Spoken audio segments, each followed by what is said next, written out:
see the usual gang of misfits and dope addicts are here? Because on this day... In 1961, William Henry Duffy, you get in here right now, was born. William Henry Duffy. Billy Duffy. The Cult. Yeah. Cult. I'll have you know that was named the 74th best hard rock song of all time. 74. That's pretty good. Out of all the hard rock songs, it's top 100. Mean, that's pretty good. It sounds. I like the song, and I'm listening to it and say, "Oh, that sounds like Led Zeppelin." No, wait, that sounds like Guns N' Roses. No, wait, that sounds. You know, but the comparison that they put on Wikipedia, I don't get. What? It says that the song's main riff has been compared to that of "Start Me Up" by the Rolling Stones. Yeah. The very beginning. Yeah, that first part, yeah. The start Can you play that again? You play the start of that again? I'm probably going to be faster than... Well, okay. maybe, I don't know. Okay, I think Kate's got it here. It's a race. Okay, we'll see. One of you should get Start Me Up and one of you should get Love Removal Machine. Yeah, that's true. That's how that should go. Yeah. Here. This. Yeah. It's a Rolling Stones sounding. Start me sure. up. Yeah. Yeah. Yep. For sure. Yep. Yep. Okay, I got it. I You wasn't know? paying attention to the first part of the song when I was doing something else. I did it faster than Carrie. I'm impressed with myself. Well done. Yeah, see? And there's Start Me Up, yeah. Very similar. A little slower, but... The Stones should sue, because that's what we do now, is we sue for everything. Start Me Up first? Yeah. Yeah. Yeah. Yeah, and the Rolling Stones, they don't, A, they don't need to, and B, when this has come up before, they say, oh, it's all right, we don't care. Whatever. We're doing all right. If you really want to talk about stealing stuff, the Rolling Stones would say, we've stolen from everybody all the time, from the beginning of time, since we started. Well, I guess that, and I have to talk to our attorney Mike about this, but I guess that Ed Sheeran lawsuit that just got resolved recently is now, I kind didn't of... hear, they found in favor of Ed Sheeran, right? Yeah, and apparently that's opened the doors to borrowing is okay. Well...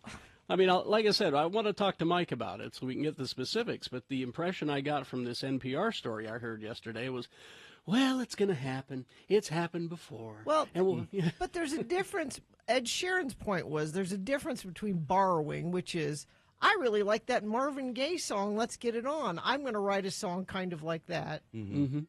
Or... these are just very common chord progressions that happen all the time, and it's coincidence that they're similar. George Harrison, when he did My Sweet Lord, and then it was pointed out, it's the same song, it's the same, almost exactly like He's So Fine. And it is. And he went, oh, I didn't, my God, you're right. He didn't realize it when he did it. He just did it. Yeah. And then he went, oh, yeah.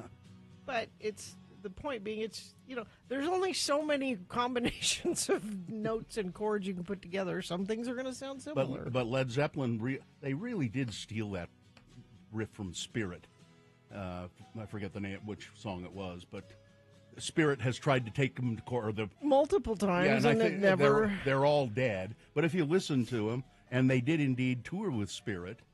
See, because you said an important point there. They're all dead. Same thing with the Ed Sheeran one. They're all dead too. Marvin Gaye. Yeah. It's not just Marvin Gaye. It was his writing partner's family. Mm-hmm. It's family members trying to cash in on. Hey, my Grandpa Marvin should have got money. They're trying to cash in. Gina, you are always so mean about that kind of thing. Maybe do you think they really, truly feel wronged? No, they want money. They don't feel wronged. It's an opportunity for money. I would say that if it were Marvin Gaye suing, I could see, well, maybe he's wrong. His family wasn't wronged. Because I listened to both songs, and they did not sound alike. No, they didn't sound much alike to me either. But so here's My Sweet Lord. Mm-hmm. Mm-hmm.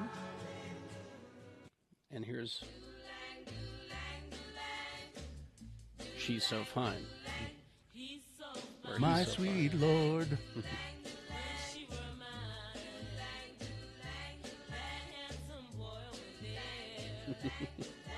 I really want to see him. Yeah.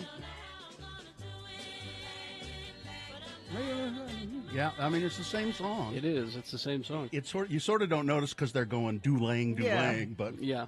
it's really the same. Well, replace that with Hare Krishna. Krishna. Krishna, Krishna. And as I recall, George said, "Oh, geez, I didn't realize I'd done it. I just really like that song. I didn't realize that's what I did. I was just doing a song to the Lord. My Oh, my sweet Lord, I have sinned I knew against you were gonna go there. Oh. My Sweet Lord, perfectly used in Guardians of the Galaxy Volume 2, by the way. How? In what context? Because he was listening to it as he was going to meet his father, who turns out to be a god, small g. Oh, well. Yeah. There you go. I remember that. Yes. All right. Let's see. Everyone okay? No, I don't. I'm not. No? No. What's the matter? I need a vacation. I need a break. So did you decide where you're going to go? Yeah, did you book one? Yeah, we're just going to go hang out in southern Utah. And central Utah, actually. Where? I just suggest you don't go to Hawaii. That's all I'd suggest. That's where the gonna do COVID And is. stay off of a plane. Not going to, yeah, nope, we're not doing it. We're going to drive. We're going to spend a little time down in southern Utah, Hurricane area, and then drive up to like Santaquin and Fairview and Manti and Spring City and up through there. A tour of Utah, if you will. Kind of. I like that little central part in it. I think it's a Memorial Day. They do a big historic homes tour in Spring City, which is all the old Mormon polygamists, the Allreds, and and it's. Well, you should get in free then. Yeah. I might. I looked at the list of homes. There are like 5 of them that are the Jacob Allred home, Yeah. and then the Francis Allred home. You need to, don't you know who I am down there, Bill? Exactly. I'm Bill Allred. That's where you pull that card, baby. You know what you should do, Bill? You should sue because you're an ancestor of them. Say that I should get a piece of this. This wouldn't work because I'm an adopted Allred, not a blood Allred. Ah, well, okay. They do prefer the blood. It is all about bloodline, yeah. I'm a Smith. I was born a Smith. Bill Smith. That was me. Really? Yeah. How did I not know you were a Smith? I don't know. That was my birth father's name. Yeah, Allred suits you better than Dick Smith. Smith. Yeah, I would have been a shepherd. Really? Yeah. You are a shepherd, Carrie. You tell people you're a shepherd Well, all the time. profession, and that's the way that names used to be, the origin right. of names. My Smith family was a blacksmith. Yeah, we were you know, Smithies. and I would have been a shepherd.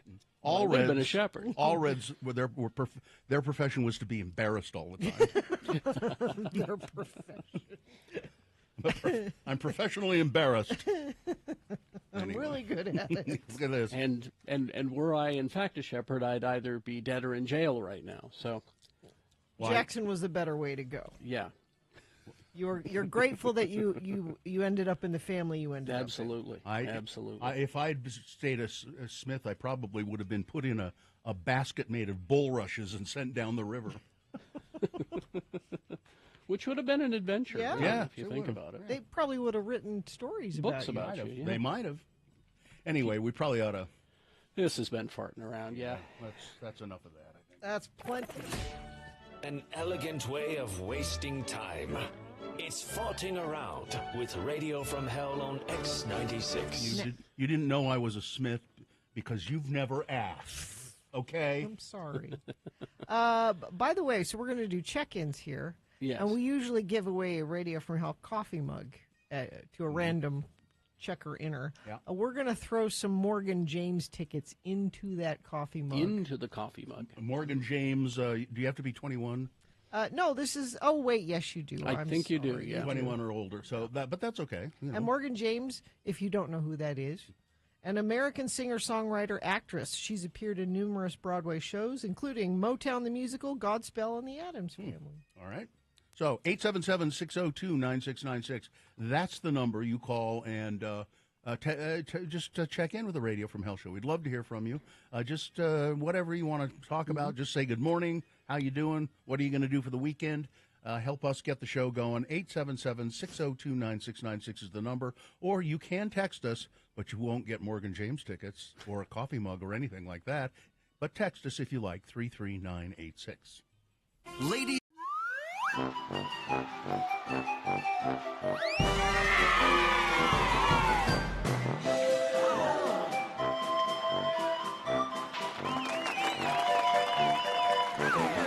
Closest of all of us to toys. I mean, Yes. you're surrounded by them. Like physically, right now. You're Yeah. So the Toy Hall of Fame, Yes. they've announced their inductees for this year.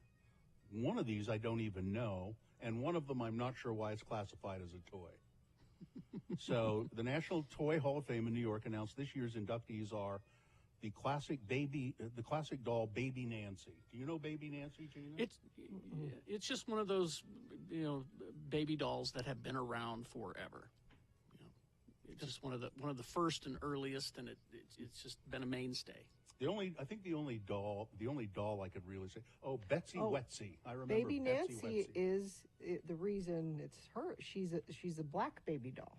Mm-hmm. Oh, That's why that was Okay. of note. and then Jenga. Now that's a game, Mm-hmm. so I guess that classifies as a toy. Sure. But then the other one is sidewalk chalk. Now how is that? I don't. It's I a mean, toy. you don't necessarily. I mean, what the classification of toy is. It's hard to say. I think it's anything that keeps your kids occupied. Yeah. And that dates back to Hopscotch. even further. I mean, further caveman times. I mean, That's. you know. Want sidewalk chalk. So the toys that didn't, there were 12 finalists. Here are the ones that didn't make the cut. Bingo, Bingo hasn't been in there yet. not yet. Oh. What? Now, you might know what this is, Gina. Briar horses. I used to collect them. They're my favorite. I love didn't fire make the- horses. They didn't make the cut. Light Bright, Masters of the Universe, Yes. My Little Pony, Risk. There's Master of the Universe right there. Carrie's got it at x96.com/. Oh, He-Man. Skeletor, I'm is not that in what I'm not in the Hall of Fame yet. Of course, neither's He-Man. Sorry, the game Sorry, Tamagotchi, and Yahtzee. Mm-hmm. Oh, Baby Nancy, created in 1968, became the best-selling black doll in Los Angeles by the end of the year. Yeah, So- Briar horses were that's all I wanted for my birthday and Christmas because they were like Carrie collects his toys. Like the new ones would come out, and there were ones that were hard to find. How many do you have? How many did you have? Oh, I probably had 30 or 40 of them. And where are they now? I don't know. Why? They're probably in a box in Mary Claire's garage, probably. Hmm. But Don't you want to go dig them up? And yes, now I want to. So they had there will be famous horses, famous race horses, Seabiscuit, or famous horses from TV and movies. Mr. you could Red. get. Yeah, Flicka, or they were just breeds. You try to collect all the breeds. Appaloosa. Yes, Palomino, yes. Pinto. I had a whole bookshelf with. Oh, I loved them. Now they have wheels, or No, they're so you could drive horses. them around. Well, yeah, but you want to be able to No, Bill, you do. pretend that they're galloping. Yeah. Were they on little stands, like rearing up in the air? Sometimes those were special ones, but they were easier to play with if they weren't on the stands. Now, because people have asked me, not just you guys, but have asked me before about this Toy Hall of Fame thing, and as I recall, I'm not for sure, but as I recall, it's only been together about just a few years that they've done the Toy Hall of Fame, and that's why some of these, the ones that you would think should be in there, Obvious, yeah. should be in there, and they, for some reason, only induct 3 a year in, which that seems kind of an arbitrary. I don't know why are these. Let's see. Here's the Toy Hall of Fame home. Here are toys inducted by year. Ball in a cup? Is ball in a cup in there? Let me see. Well, the first year that they did this is Stick in a hoop? What about the hoop and the stick? 1998. So it's been around for a while. Yeah. But they only induct like 3 a year in. Well, that first year they did like 10. I don't know why. Then the number goes down. In 2001, there were only 2 things inducted: silly putty and Tonka trucks. Let's see, what was last year? Last year was coloring books, Okay. Magic the Gathering, and Matchbox Wait a minute. cars. You have Magic the Gathering before you have bingo?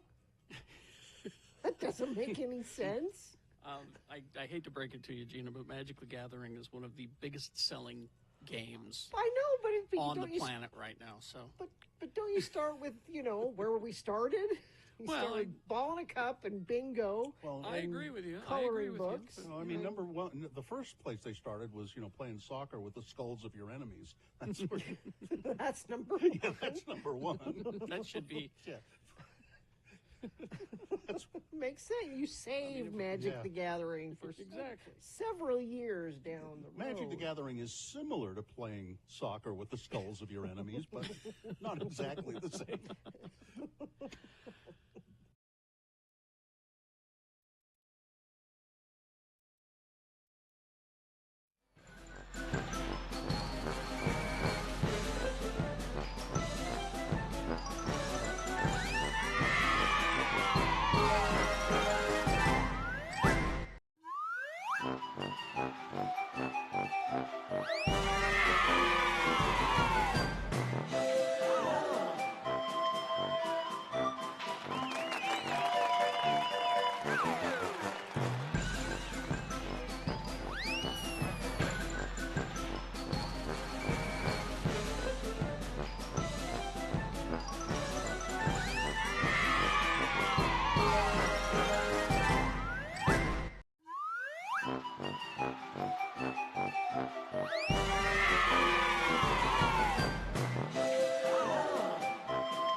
Listen to Radio from Hell at Home when you first wake up. Oh. Yeah. Just tell your smart speaker to play X96. 622. I Let's can't- get this over I with. can't think of his name, the actor who's playing her brother there. Will He's- Forte? No. No. He's always good. He sort of was a stand-up for a long time. He was. He does a great Shatner He impression. does. What's his name? God, I can't Damn it! think of it. He's on the Marvelous Mrs. Maisel as playing Joel's father. He's great. He's hilarious, and Yeah. I can't remember his name. I can't either. All right, let's get this over with. I see that we could stop right now and just not do any show because We could. nobody's calling to encourage us and check in with us. And I'm okay with Kevin that. Pollock. Kevin Pollock, thank you. Thank you. We could. He played Paul Newman's son, son in a movie. He was great. He was just a good actor. Anyway, we could just not do anything because nobody's really going to encourage us to. Do we have phone problems again, Katie? Are they working? 877-602-96. No, I see somebody maybe is trying to call in. But I don't want a pity call. Okay, no pity calls. 877-602-9696. We'll start the show and see what happens from there. Become a nurse in just 32 months at Nightingale College, blending online classes with on-ground supervised field experience, virtual college, actual nursing. Start your nursing journey at nightingale.edu, now accepting enrollment for fall semester. The sun, it's old news. It's already up. It's working away. It has been since 6:13 this morning. The sun will set at looks like 8:34 p.m. The moon is in the third quarter. It's a waning moon, 51.1% of full, and the moon will set today at 12:53 p.m., today being Friday. It's the 12th day of May in the year of our Lord Jesus Christ, 2023. And Katie, for you, Dinosaur Day, Oh, really? celebrated on May 15th and June 1st. 2 dinosaur days That's right, because Bye. they're special enough. by people young and old, it says here.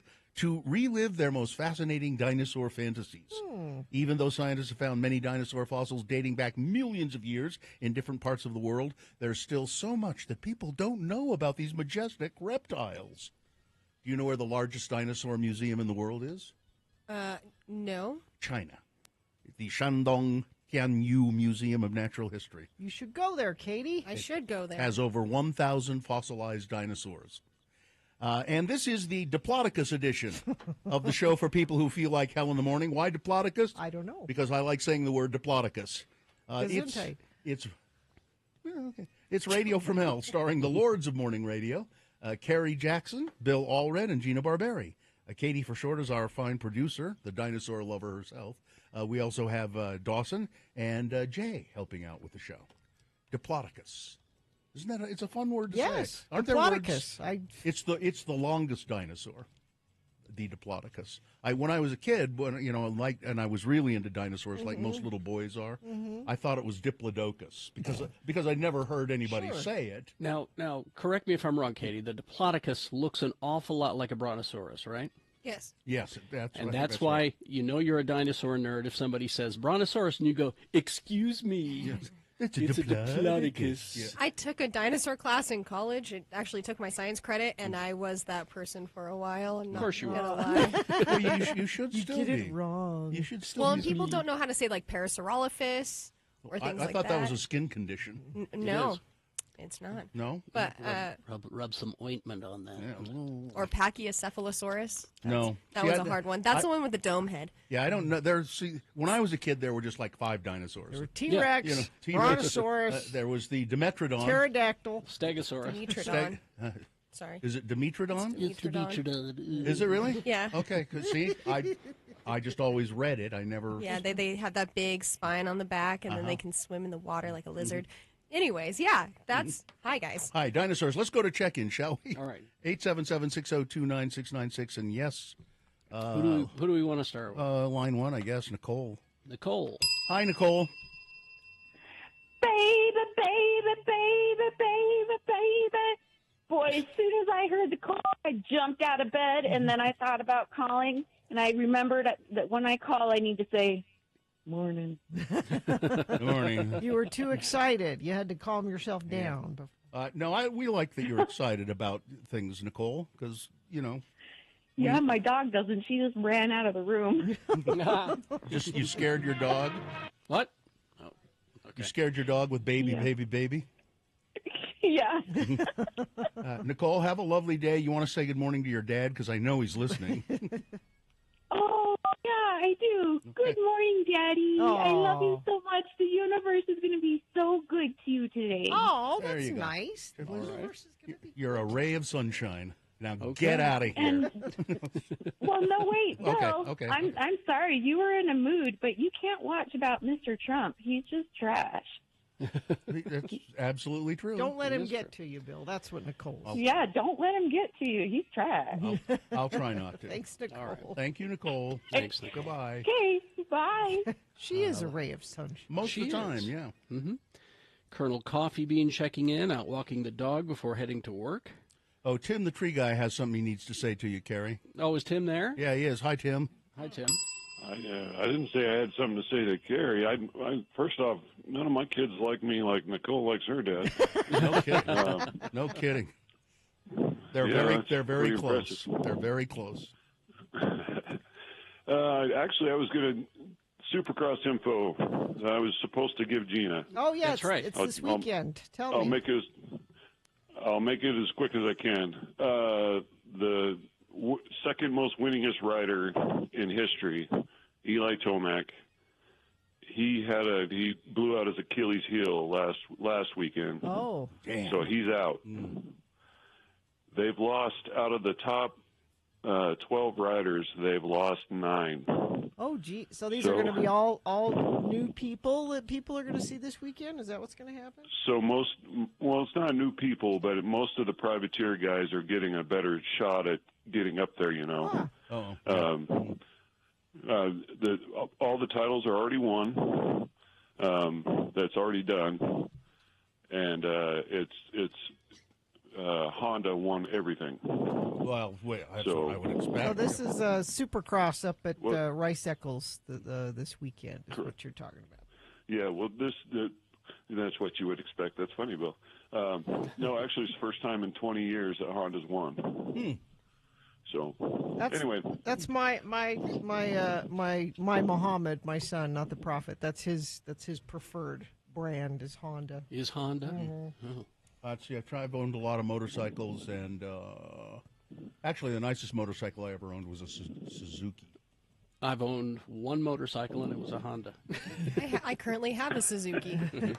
I had a big, gigantic touring bike. I forget what the model was called. It was, I thought that one was a Honda. No, that was that. I did have a big Honda. I had a Goldwing for the a Goldwing. while. That was it. Yeah. Okay. But then I traded, and I got this gigantic Suzuki. It had electronic cruise control and automatic leveling shocks, and it was too big. I couldn't. It was too much. I had to, my tiptoes. I couldn't put my feet flat on the ground. It was so big. Anyway, Tim, thanks Tim, for the race info. advice. Thank you, Tim. Yep. Have a good day, guys. See ya. Let's see. It's traffic, please, Gina. Oh, okay. We've got southbound I-15 near Shepherd Lane in Farmington. There was an earlier accident there that's been cleared up, but there's some residual slowage through that area. And let's see. So Ogden Canyon, I don't know if you have this story in your news, Bill, but go ahead. The road was washing away in Ogden Canyon yesterday. Yeah. So much so that they had to close the canyon for a while. They came in and they put a bunch of boulders in the hole and have kind of clogged up the hole with that, and it is reopened. They're doing that one-lane alternating thing, so you can get up and down if you need to, but probably should go around. Go around the other way. Yeah, go Trapper's Loop or over the divide if you need to. Do you owe $10,000 or more in back taxes, multiple unfiled years? Contact McClure and Stewart for a free consultation. Go to McClureandStewart.com today. A couple of quick final text check-ins. First of all, Lunch Lady Katie checking in pizza for lunch today, and only 11 more days to go.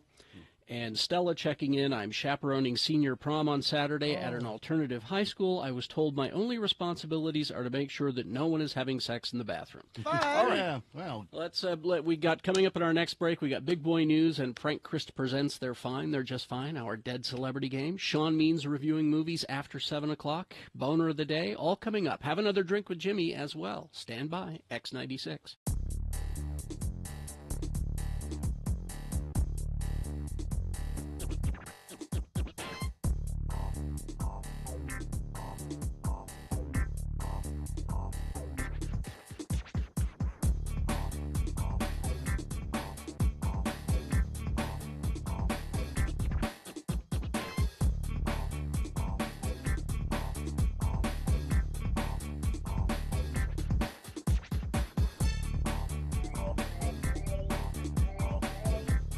Now, found this in the Hollywood Reporter. This a writer who's worked there for 11 years named Ben Zausmer. Okay. Zausmer. And apparently he does this every year. Oh. He uses math, and he's been pretty accurate. Math. Yeah. Oh, man. He's doing the math, Bill. You don't have to. I don't do have it. to do No. any. It's all done. Okay. He did it for you. Will I understand it? Yes. Okay. He says, for my first 11 years of using only math to predict the Oscars, my answer to the question, who's going to win, was straightforward in at least one of the 4 acting categories. Every single year, at least one person swept the Screen Actors Guild, BAFTA, Golden Globes, and Critics' Choice honors in an acting category, making my job easier. But not this year. For the first time since 2002, no individual completed that sweep, meaning that we've got a very exciting set of races. The mathematical predictions that follow weigh historical data based on the track record of each predictor, such as precursor honors. This is the math part that you don't like. Okay. Other category nominations, betting markets, has a predicting each category. But especially in this year's acting races, it's important to remember that the model produces percentages, not guarantees. Okay. Some years will be like the last year when 19 of the 20 favorites in my model went on to win the Oscars. Some years more upsets. But he's pretty accurate. Okay. All right. So, let's just do the top 5, shall Okay, we? yeah. Let's go with, let's see. Okay, best supporting actress. Okay, now, can we make our own predictions before you tell us what his is? Sure, sure. Okay. Now we've got best supporting actress Hong Chow in The Whale, Mm-hmm. Stephanie Sue in Everything Everywhere All at Once, Carrie Condon in The Banshees of Inisherin, Jamie Lee Curtis, Everything Everywhere All at Once, or Angela Bassett in Black Panther: Wakanda Forever. That's tough. That is a hard one. I think the woman from Everything Everywhere All at Once. No, I think Jamie Lee Curtis was better than her. Well, she was in Everything Everywhere All at Once, so I could There's be right two. about There's it. two. Yeah. from Yeah. Everything Yeah, Everywhere. the Asian woman Yeah. that played the Stephanie daughter. Sue. Stephanie Yes. Sue, yeah. I say Jamie Lee Curtis. Mathematically, Yes? Angela Bassett Oh. has a 39.8% Okay. chance of winning. 39.8. Yes. So remember that, and let's see what happens on Okay. on Monday morning. Best supporting actor. Okay. Ki Hu Kwan from Everything Everywhere. Barry Cogan from The Banshees of Inisherin. Brendan Gleeson from The Banshees of Inisherin. Judd Hirsch in The Fabelmans. And Brian Tyree Henry in Causeway. I wonder why Brendan Gleeson got the nomination and what's his name didn't. Well, Colin Farrell is Colin Farrell. for Best Actor. Yeah. It's a different Oh. category. He was on screen more than. Yeah. I guess he was. Yeah. Yeah. So Well, I don't have a prediction there. I don't know. you don't know. I'm going to say Barry Keoghan. Barry Keoghan For has what? from The Banshees of Inisherin Okay. only has a 10.6% chance okay. of winning. The winner predicted by math, Ki Hu Kwan from Okay. Everything Everywhere All at Once, has a 78.9% chance. He has done very well in all the other Mm-hmm. award shows. Best actress. Okay. Anna de Armas from Blonde. Nope. That's not. Gina That's just not immediately even. shooting it down. Andrea Riseborough in To Leslie. No. Michelle Williams in The Fabelmans. Boy, she was good. Michelle Yeoh, Everything Everywhere All at Once. Probably Or her. Kate Blanchett, Tar. It's got to be Michelle Yeoh. Probably. I want it to be Michelle Yeoh Probably.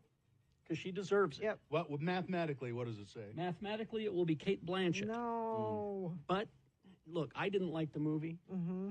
but she's in every inch of that movie, and she really is incredible. But Michelle Kwan is incredible. Or Michelle Kwan. Yeoh. Michelle Yeoh. I love Michelle Yeoh. I've loved her since Super Cop. And it should. And I think she'll win because this is like you were great in this, but you've also done all these this other things. stuff.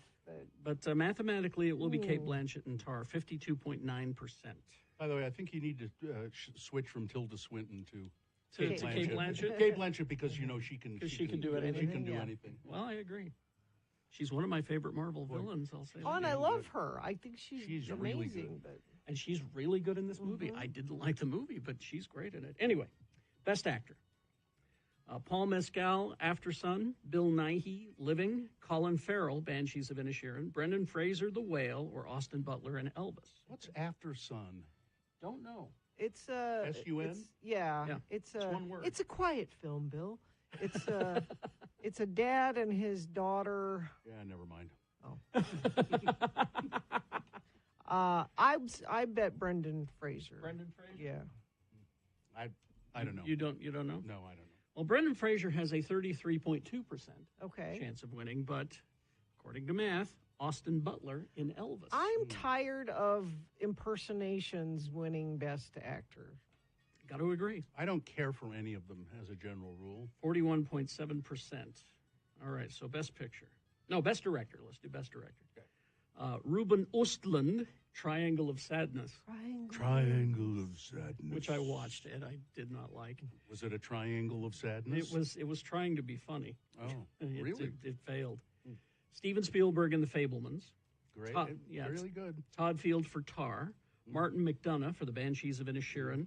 Or Daniel Kwan and Daniel Scheinhardt for Everything Everywhere All at Once. I think it's either Everything Everywhere or Steven Spielberg.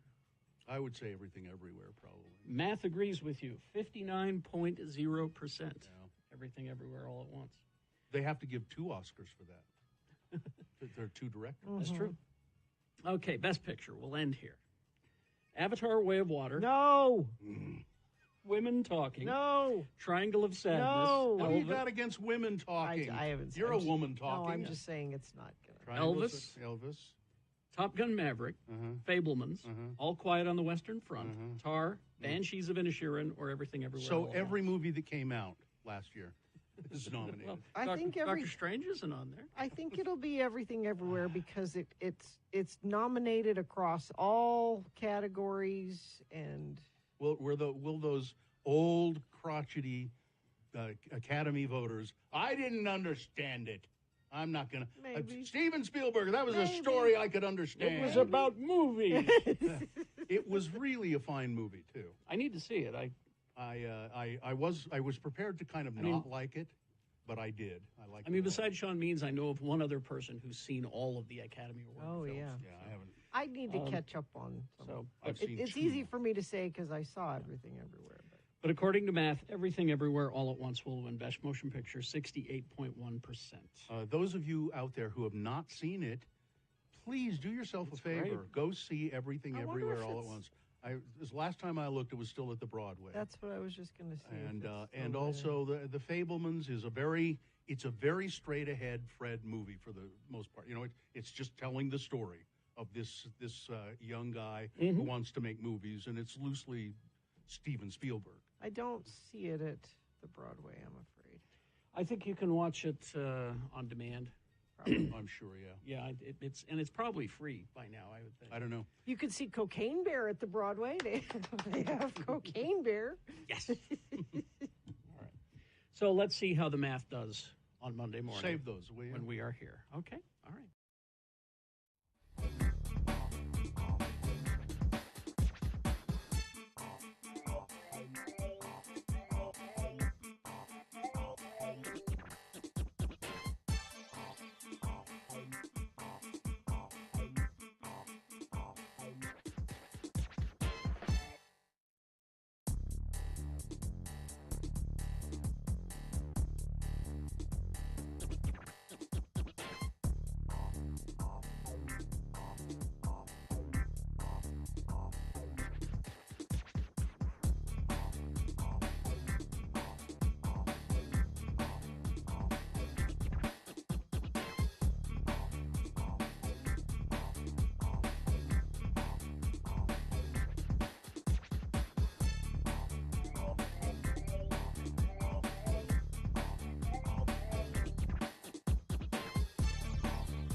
Order.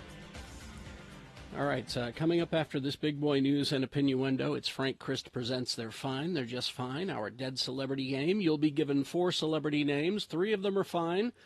1 of them is dead. Pick the dead one, and you will win a prize. What is that prize, Gina? Nightmare on 13th is opening for Scream Break on May 13th. It's a one-night-only event. Gives all you ghouls and gals a chance to get a spooky fix before the fall season. We have 4 tickets to give away. You can find out more about that at x96.com. So line up, 877-602-9696 to play Frank Christ Presents. Coming up after this, Big Boy News and Opinionuendo, brought to you by Mother's Day is this Sunday. Don't forget a gift for Mom. Get her a board game or gift card from Haster Games, located at 6831 South State and online at hastergames.com. And that's the news. Florida, but most states, there's this old saying, we're going to pave the streets with gold. Pave the streets with gold. Florida, though, they want to pave the roads with radioactive waste. That doesn't sound... That's your GOP favorite, Ron DeSantis. There. Proposed legislation that could change the fabric of the state's infrastructure. The controversial proposal aims to use radioactive material, specifically a waste substance produced by the fertilizer industry called phosphogypsum, as a component in pavement on the state's roads. Bill advocates argue in part that phosphogypsum is not actually considered solid waste, which would make its use against EPA rules, but that the rules do permit research use, and the AP says it's slightly radioactive stuff, so I'm sure they'll go ahead. They'll go ahead with that, I'm sure. COVID cases in Utah. Carrie, I'm sorry to tell you this, but COVID hospitalizations in Utah continue to decrease. You're sorry to tell him? Well, yeah, because he's got it, Carrie's at home with COVID. I'm a special case. I went to Hawaii, and it seems like everybody who goes to Hawaii gets COVID, apparently. So. The most recent state health department data shared Thursday, May 11th, shows COVID-19 case counts and hospitalizations remain very low. Most of Utah is showing low community COVID-19 transmission levels based on current Centers for Disease Control and Prevention analysis of positive case counts. Stephanie Grisham has a book out. She is the former Donald Trump White House press secretary, perhaps best known for never holding a televised briefing with reporters, even though she was the press secretary. She plans to release a tell-all book next week that accuses President Trump of abusing his staff, placating dictators like Vladimir Putin of Russia, and making sexual comments about a young White House aide. That all tracks. In her book, well, it does because, and Donald Trump supporters will say, well, thank God we've got a man in the White House. If her book were my daughter, perhaps I'd be dating her. In her book titled, I'll Take Your Questions Now, Ms. Grisham recalls her time working for a president she said constantly berated her, made outlandish requests, including a demand that she appear before the press corps and reenact a certain call with the Ukrainian president that led to Mr. Trump's first impeachment, an assignment she managed to avoid. I knew that sooner or later the president would want me to tell the public something that was not true or that would make me sound like a lunatic, Grisham writes, offering a reason for why she never did hold a press briefing. After serving as press secretary, Grisham worked in Melania Trump's office. She resigned on January 6th as a horde of Trump supporters attacked the U.S. Capitol. I'm out. Her book was kept a secret from her closest allies in the White House, though by the time she departed Washington, that number had dwindled. She didn't have many allies left. She writes that months before the election, she moved to Kansas. Her publisher, HarperCollins, calls the book the most frank and intimate portrait of the Trump White House yet. I think that putting a wife to work is a very dangerous thing. When I come home and dinner's not ready, I go through the roof. She says that Trump very sexually harassed lots of people in the White House. Lori Vallow Daybell, the jury will resume deliberations. They knocked off yesterday. They weren't deliberating very long yesterday, I don't think, before they broke for the evening. But they'll be deliberating again starting at 9 o'clock this morning. And a lot of people are saying they don't have a hugely strong case against her in terms of the evidence. There's not a lot of physical evidence. Yeah, although even being adjacent to it, she could certainly be convicted of a crime. I was going to say, yeah. The Sunday edition of 60 Minutes is going to lead off with a report. 60 Minutes, by the way, kids, it's a TV news show. It's been on CBS for a couple of months or something like that. It's 60 Minutes. Your grandparents watch it. They will lead off with a report about the finances of the Church of Jesus Christ of Latter-day Saints, and will feature an on-camera interview with a former senior portfolio manager from the LDS Faith's investment wing who turned whistleblower, David Nielsen, who filed a complaint in 2019 with the IRS accusing the Utah-based faith of amassing a $100 billion reserve fund intended for but never spent on charity in potential violation of tax laws. The church has declined, or he has declined, previous interview requests, including with the Salt Lake Tribune, but he's going to go on 60 Minutes and break his silence TV, I'll for talk the first time. According to CBS, the report on the $100 billion fortune built by the church's secret investment arm, Ensign Peak Advisors, will include Nielsen talking about his allegation that instead of spending the money on good works, hundreds of millions of dollars were used to bail out businesses with church ties. More than half of Utah's snowpack remains unmelted. Ooh. With just a few weeks until the unofficial start of summer, weather officials say that more than half of the epic snowpack remains unmelted.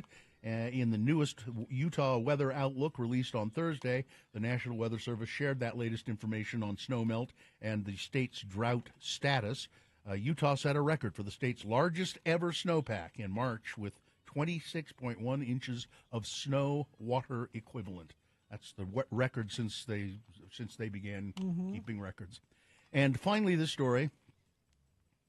Russia is floating a plan to build a village for conservative Americans who want to move to a Christian country and are tired of liberal ideology in the United States. If the project is approved, and it will house 200 American and Canadian families, Russia has in recent years sought to position itself as a bastion for traditional moral values. What's still unclear as to whether it will be called Trump Village or not. Is We're Steven not sure. Seagal going to be the mayor of this village? You know, he'll be the sheriff. He's going to be the sheriff, and it will be called the Trump Russian Village.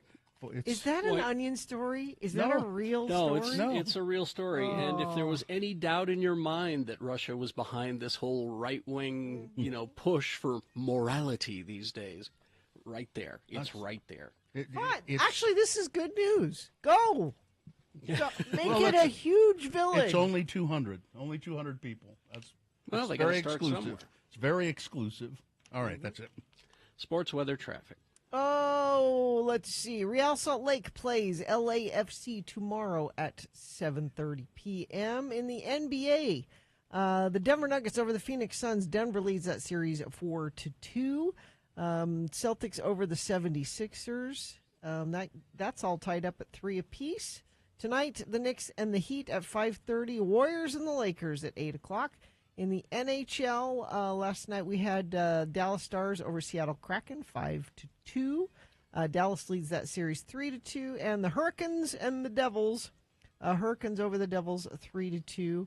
And their schedule is the Panthers and Toronto Maple Leafs tonight at 5, and the Oilers and Golden Knights at 8. And speaking of sports, Gina. Yes. Real quick. Yes. Happy 25th anniversary from very important sports to Title IX sports. Oh, and speaking of Title IX Sports, Title IX Sports won an Edward R. Murrow Award for her podcast. Amy did? That's Amy Donaldson, for those of you who don't know. That's Mrs. Edward K. Brass. Award-winning podcaster and our friend Amy Donaldson. For the Promise, is that what it's called? The Letter. The Letter. How many times have you heard a million. Letter. That's why I don't remember. The Letter. Because I hear the promo all the time going, my new podcast, which has been out for a year and a half. Weather. Just a lovely weekend. 72 today for a high, 73 tomorrow. Slight chance of thunderstorms Saturday night into Sunday, but warm. We'll be up in the 80s by Monday and Tuesday. Traffic we have, let's see. Southbound I-15 just after the on-ramp from 2nd North in Kaysville. Traffic is slow through that area. That's the only issue UDOT's reporting. You can report stuff. It's easy. You just text us 33986. I'll never get used to it. Never, never, never. Frank Don't Christ. Even try. Don't even try. I can't. Frank Christ is here. He's the Grim Reaper whose job is to reap the souls of celebrities, which makes his heart, if he had one, hurt. I do. I don't physically have one. You feel ghostly pain, don't you, Frank? I do. I do. It's a spiritual pain because I love our precious celebrities so much. I know. And that's why we play a game with it. Because it's fun. It's called Gallows humor, it's called. Yes, Frank Chris presents. They're fine. They're just fine. We have a list of actors here, celebrities. One of the celebrities on this list has been taken by Frank. Oh. The other three on the list, though, they're fine. They're just fine. right. And we have a contestant to play for what prize? We have tickets, 4 of them actually, to Nightmare on 13th's Scream Break, happening May 13th. It's a one-night-only event, giving all you ghouls and gals a spooky fix before the fall season. You can find out more about that and ticket links at x96.com. Who is our contestant? Who do we have? We have Brandon. Brandon. Who is driving? Hello. Brandon, how are you? I'm fine. I'm just fine. Yes, you are. All right, Brandon, you ready to go? I'm ready. All right, here we go. These 4 celebrities, these are all actors who have played Frankenstein's monster in a movie. Frankenstein's monster. Number 1 on the list, Rory Kinnear. He won the Olivier Award for Best Actor for his portrayal of William Shakespeare's villain Iago in the National Theatre production of Othello. He starred as the all-male inhabitants of the village of Kotzen in the horror film called Men, and he played the monster in Penny Dreadful. Number 1 on the list, Rory Kinnear. Number 2, Tom Noonan, actor, director, screenwriter, best known for his roles as Francis Dolarhyde in Manhunter, Kane in RoboCop 2, the Ripper in Last Action Hero, and the Pallid Man in 12 Monkeys. He played Frankenstein's monster in the movie called The Monster Squad. Number 2, Tom Noonan. Number 3, Clancy Brown. His film roles include Viking Lofgren in Bad Boys, Rawhide in The Adventures of Buckaroo Banzai, the Kurgan in the Highlander movie, Sheriff Gus Gilbert in Pet Sematary 2, and Captain Byron Hadley in The Shawshank Redemption. He was also in Starship Troopers. He played the monster in The Bride with Sting as Dr. Frankenstein. Yes. And number 4 on the list, Freddie Jones, originating the role of Sir in The Dresser. In film, he was best known for his role as the showman Bites in the Elephant Man movie. He was also in the movie Dune, and in the movie Wild at Heart, he was the monster in Frankenstein Must Be Destroyed. Number 4, Freddie Jones. Of those celebrities, one of them is dead. Who is it? Well, I'm going to go with Freddie Jones, number 4. You would be absolutely correct. Wow. Yes. And Nice. you know he just knows that because he's driving. He didn't look that up. Yeah, and Frankenstein Must Be Destroyed is a classic Hammer film. Yes. He died in... I'm a passenger. Oh, good. Oh, okay. So you did look it up. you- And I ride and I ride. Freddie Jones died in 2019 at the age of 91. Clancy Brown, of course, he's 64, and he's the voice of Mr. Crab in Oh, that's right. SpongeBob. He does too. a lot of animated Yeah. voices, yes. And Tom Noonan, of course, in Manhunter, playing the killer in Manhunter. And Rory Kinnear, really a great actor, and he was terrific in Penny Dreadful as the monster. So there you go. Thank you, Brandon. Nicely done. You'll get your prize. Just hang on the line, and somebody will tell you what you need to do next, all right? Thank you, guys. Thank you. What you doing this weekend, Frank? Well, I was hoping to get some rest, but you know how it is. Mm-hmm. Has anyone seen Steve Winwood? Stevie Winwood. 75 today. Oh, little Stevie Winwood. I'll bring him a higher love. You sure will. I'll bet. Billy Squires, 73. Everybody wants him. Oh, yeah, go for that. And I'll rock him tonight. Goodbye, everybody. Goodbye. Goodbye, Frank. See you on Monday. Rory Kinnear, when I was reading that, he started in a movie called Men with Jessie Buckley. I guess it's a horror movie from just like a year ago. She goes to this town, and it's inhabited by nothing but men, and Rory Kinnear plays every one of them. That's scary. I looked it up, and I thought, God, I got to see this movie.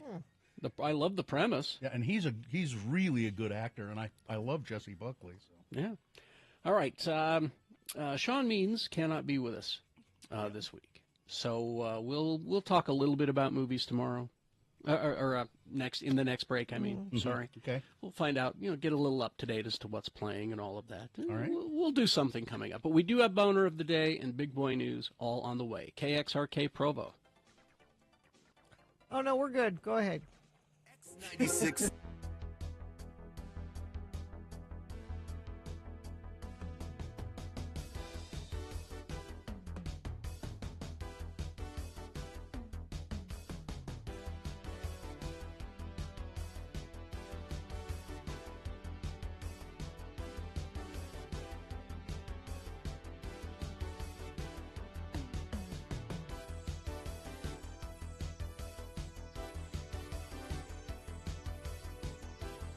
just still, again, I'm surprised at that one. Yeah. Because the baby goat was egregious, and it was a cute goat. It pulls at the heartstrings, but Yeah. number one he's a monster. Goats are adorable. I like watching videos of the little baby goats in pajamas jumping around. Yeah. But don't look at their eyes too closely. They go crosswise. They got creepy eyes. That's why people think they're satanic. Yes. I was walking through my neighborhood once. Oh, this has been several years ago now, and for some reason, somebody had 2 baby goats in their front yard, and we stopped and kind of played with them. And what they liked to do the most was butt you. Oh yeah, they with their heads. They were all into that. And I mean, these were just little, by the size of a dog. Oh yeah, little baby goats. They were cute as hell. But would you knock it off? Jeez. Oh, they don't stop at all. Uh-uh. Me and my wife were visiting her parents in Vernal recently, and they had some friends who recently had baby goats, which are just kids, right? Well, that's what they call them. Yeah, they were doing the same thing. They were I mean, they didn't go above my knee, but they just kept running into my shin. They were nipping on every little edge of my clothes, and they're adorable as hell, though. Now, I've never been around fainting goats, but a salesperson who used to work with us, Pam, had fainting goats. She had some. And she lives up in the Park City area, and I never got to see them. But, they actually, when if you make a noise or come at them, they faint. Or say a swear. Maybe if you use... Oh, that's different. That's a pearl-clutching goat. That's a different one. Yeah. That's mostly Gotcha. the legislature. The outrage goat. Yes. Yeah. But I think that's just so interesting that and I guess it's a response of they like playing dead. Well, you won't do anything to me if I play dead. Oh, so they're not actually fainting. They are kind of. They're feigning the fainting. Well, no. They actually do kind of black out. Go to YouTube and look up fainting goats, and you'll see what we're talking It's about. very odd. I'll spend the rest of the show doing this. And I don't think they get very big, do they? Aren't they? I don't think so. I think they're small. Yeah. They're a smaller breed of goat. But goats, they do have creepy eyes. Yeah. Very creepy. It's the eyes. And they can be pretty nasty too. Pretty mean. Oh, they can be mean, yeah. Looking at a best of fainting goats compilation. Oh, it's Of wonderful, course, isn't it? mashup. Ah. Somebody in the chat room just put a GIF of one in there now. There's okay. a big goat scaring a small herd of the little goats. Oh. And the little goats, most of them just drop. Oh, I That's so see. I funny. see. It's the little brother tactic where you lay down on the ground and you're like, you won't hit me if I'm here. Boom. They do. They just drop. Boom. It's quite amusing. Evil eyes, though. And I think Pam said it's really not nice to. No. You can make them do it, but you shouldn't. Julie says their muscles seize up. So That I one guess they does- get so scared they just go. That one looks pretty stiff when he falls down. Their legs are stiff and their back is arched. Like they can't move, obviously. But Pearl clutching goats are part of Nanny Nation. Ah, there Nanny you go. goats. I got You it. see. That's pretty good. Thank you, Texter. That's good.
All right.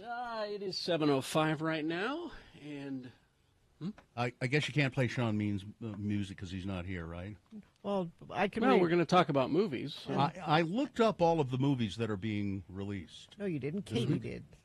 I looked up the reviews, okay? Katie gave me the list. Gina, I've been sitting over here working. What have you been doing? I looked up all the reviews on Rotten Tomatoes of all the movies. Excellent. And if you want, we can go through them if you'd like. Sure. Edler's a sponsor, so we have to do it. All right. Okay. Feeling better just got easier with Prime IV, vitamins and minerals infused directly into your bloodstream. Current offers at primeivhydration.com. No, you didn't. Katie did. Based on the list that Katie prepared for me. There we go. I looked up on Rotten Tomatoes, and so let's start with the first one on the list. And I don't know if these are artsies or fartsies. I think this is a fartsy. Knights of the Zodiac. Do you know anything about it, Carrie? No idea. I just see that Famke Jamke is in it. Yeah. And Sean Bean, so maybe he'll die in it. I'm sure he will. It's based on an anime, apparently. Knights of the Zodiac. And it's got Rotten Tomatoes. It's gotten 75% audience score, which is pretty good. Pretty good. Yeah. When a goddess of war reincarnates in the body of a young girl, street orphan Seiya discovers that he is destined to protect her and save the world, but only if he can face his own past and become a Knight of the Zodiac. Yeah, not for me. Let's see, the next one on the list, Hypnotic. Ben Affleck. Yeah, read that little description, will you, Carrie? A detective investigates a mystery involving his missing daughter and a secret government program. I haven't heard about this one at all, which makes me think it's who do you have on Rotten Tomatoes who directed this? Let's see. It was directed by, yes, I do, if I can find it here.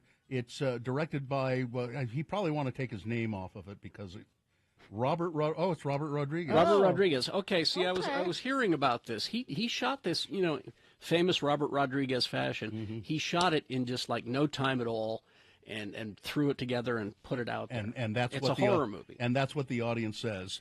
Yeah, 36% audience score. Oh, okay. And the tomato meter 39%. Why did Ben Affleck say he would do this? I think it was a chance to work with Robert Rodriguez. I'll be honest with you. He's pals or something. He's admired in Hollywood. He really is. Yeah. So does not get a very good score. All right. What's the next one on the list? Book Club. The next chapter. Let me do this one. Okay. Follows the journey of four best friends as they take their book club to Italy for a fun girls' trip they've never had. So this is a sequel. Mm-hmm. Is that why it's the next chapter? Yes. It's got Mary Steenburgen, Jane Fonda, Diane Keaton, Don Johnson, Candice Bergen, Andy Garcia, Richard Dreyfuss. Well, guess what?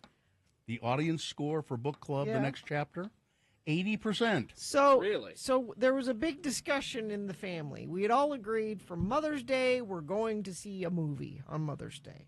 Well, it had to be It's God, Margaret, right here. Well, so the girls... not Mary Claire, the daughters and my sisters, we all want to see Are You There, God? It's Me, Margaret. Mary Claire wants to see Book Club because these are her people. Well, who's the mother? Who's the queen mother? Well, we're going to Are You There, God? It's Me, Margaret. What? You are going against Mary Claire? Well, I mean... I just can't fathom that. But I'm surprised it scored that high, so that's good news. Let's see, what's the next one? Let's see. It's Blackberry. Let me look. Oh, no, I had a hard time. I thought this was a fake movie. Yeah, I had a hard time looking it up because the only things that were coming up were the berries and then the old phone, the BlackBerry. It's a movie about the making of that phone, the BlackBerry. Yeah. So it's a documentary. No, it's a drama. Oh. No, Carrie Elwes is in it. Glenn Howerton, Jay Baruchel. It tells the story of Mike Lazardis and Jim Balsillie, the two men who charted the course of the spectacular rise and catastrophic demise of the world's first smartphone. There's a great car chase in it. And guess what? 94% audience score. Really? Really? Yeah. Wow. Apparently, it says with intelligence as sharp as its humor, BlackBerry takes a terrifically entertaining look at the rise and fall of a generation-defining gadget. So, there you go. Blackberry. And then that's the highest score so far. And then there's another couple. What do we got? Let's see. There is Rally Road Racers, which is animated. Yeah, let's see. I got that here.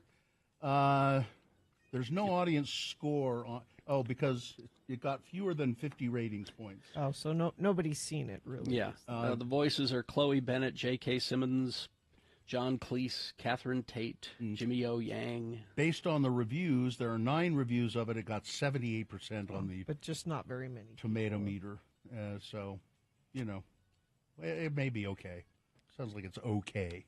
What's next? Fool's Paradise? A fool for love becomes an accidental celebrity only to lose it all. Oh, I had a hard time looking this one up, too, because I guess it's listed as Charlie Day's Fool's Paradise. Well, he's the star. Yeah, and from It's Always Sunny in Philadelphia.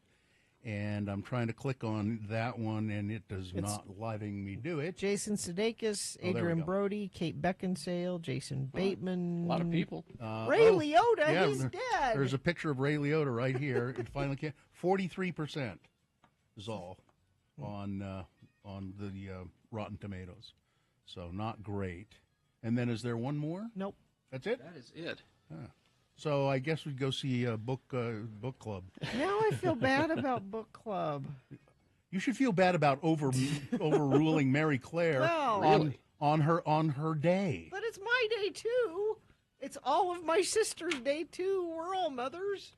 But who is the mother of you all? Mary Claire. That's true. I mean, really. I think you should call your sisters up right now and your mother and say, we've changed our mind, Mom. I already bought the tickets. Oh, really? Oh. Make it a doubleheader. Make it a doubleheader. That's not a bad idea. We are going to 2 movies. Can you believe it? In a row. That's not a Might bad even idea. be playing in the same theater.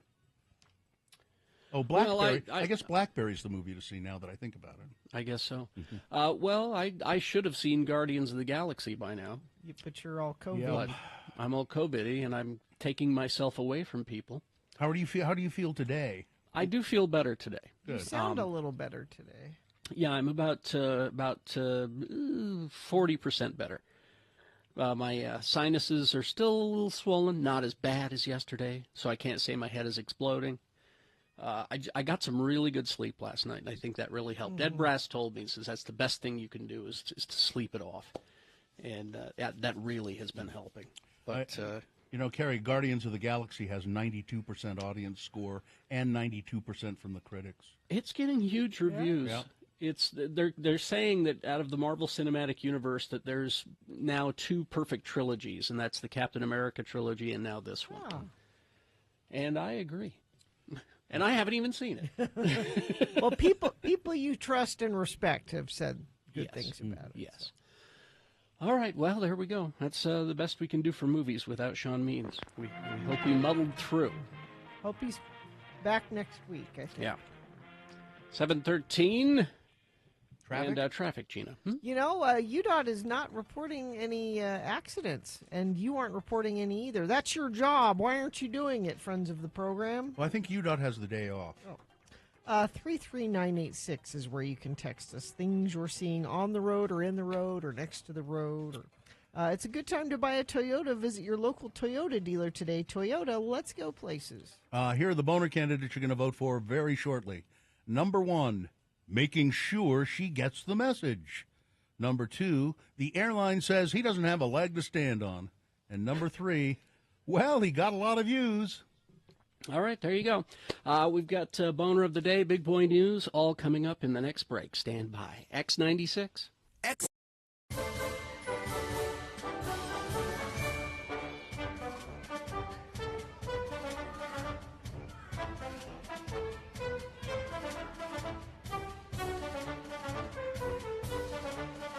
see. So, over the holiday, July 4th, every July 4th, there is a tradition in my house that my wife has, luckily, she has agreed to. Oh. And that is every July 4th, we watch the movie Jaws. You know, As you should. the greatest movie of all time. Right. And we had a few glasses of wine, and we're watching Jaws, and she said, let's recast this movie. Okay. I said, recast. He said, What are you saying? Says if they were to make it today, So current actors and stuff. Okay. who would you put in these roles? And she grabbed a notepad. I've made my cast here in the break. And she wrote down some names, and again, she had some wine, so her writing is a little hard to read. Now, do you want to do yours first, or should I do mine? Or Well, let's go by character. Yeah. okay. Let's start with did you cast Ellen Brody yet? Chief Brody's wife. You know, I didn't get to that one yet. She's just kind of a minor. Well, but we feel that in a new retelling that she could have more of a role and be more involved. Yeah. But we were thinking Elizabeth Moss would be good. Okay. Yeah. So that's who we cast as Ellen Brody. Mm-hmm. Now for Chief Brody, we went through a few. We wrote Bill Pullman and then scratched it out because I felt probably a little too old. Yeah. So then we thought John Hamm, and I went, no. And then we landed on Jake Johnson from New Girl. Oh, I yeah. don't really know who that Okay. is. Because he can do both comedy and... Yeah, he's super funny, but he can do some serious roles. Yeah. Here's who I would put in there. Who? Brad Pitt. Oh. Okay. Brad Pitt as Chief Brody. Well, okay. All right.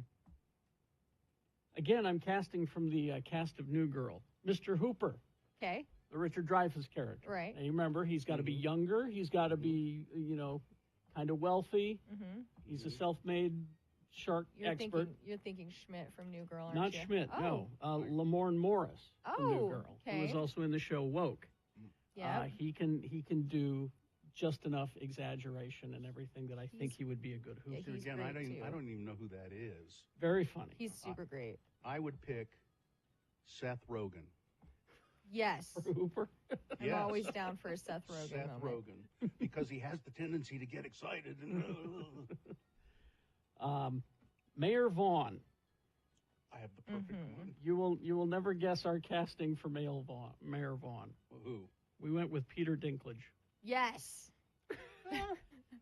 Yeah. I want to see him in that I wanna suit with the anchors on it. I want to see him in with his elf character, super angry all the time, even though he just wants to leave the beaches open. Who did you cast? Here's who I would cast as Mayor Vaughn. Originally, it was Murray Hamilton. Pivotal role, by the way. Patton Oswalt. Patton Oswalt as Mayor Vaughn. Because he could do that dramatic turn. He could. I'm telling you, he could do it. Because he could do that. He could do the outrage, but he could also do the "my kids were on that beach too" and get away with it. Yeah. Okay. All right. Now Quint. Yeah. We wrote two actors because we couldn't decide which one would be better. Okay. For Captain Quint. Okay. Leonardo DiCaprio or Brad Pitt. Oh. Oh, really? So, okay. Because Quint should be older Yeah. than Chief Brody. Yep. And Hooper. So that's why we went with Leo or Brad Pitt. I would prefer Brad Pitt because I'd like to see Pitt do the USS Indianapolis speech. He's a little more scruffy. I would pick Nick Offerman. Nick Offerman would be good. That's awesome. Nick Offerman, yeah. And for Brody, I just changed my mind. Instead of Brad Pitt, I would pick Timothy Oliphant.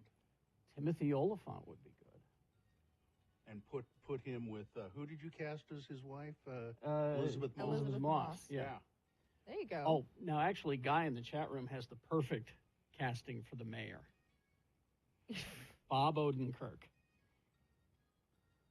Bob Odenkirk as I can see that. as Mayor Vaughn would Yeah. be Oh, yeah. absolutely great. Texter says Tommy Lee Jones for Quint. I don't know. Still, I think he's a little too gone. He's too old now. Oh, now here's a suggestion. Hooper could be a girl, Kristen Wiig. Okay. I love her. I wouldn't mind Hooper being a girl. As a matter of fact, that's a great idea. But I don't think it would be Kristen Wiig. I'm not sure who. I think Kristen Wiig could do I it. think she could do great. Here's someone suggesting Chris Pratt for Hooper. No. Sorry. I wouldn't suggest Chris Pratt for anything. Yeah, Chris needs to sit down for a couple of years. Yeah. Let's see. Can we cast Ron DeSantis as Quint just to see him being eaten by a shark? Sure. Okay. Chief Brody, Christian Bale. No. Brody's got to be like in his late 30s. Yeah. And Bale might, Oh, here's a Quint casting. Willem Dafoe. Oh, yes. I love that man so much. Yeah, he would, yeah. He's a really good actor. Yeah, Willem Dafoe would be good. He'd play it well. Let's see. Tom Skerritt as Quint from Atropos, America's most grizzled actor. Yeah.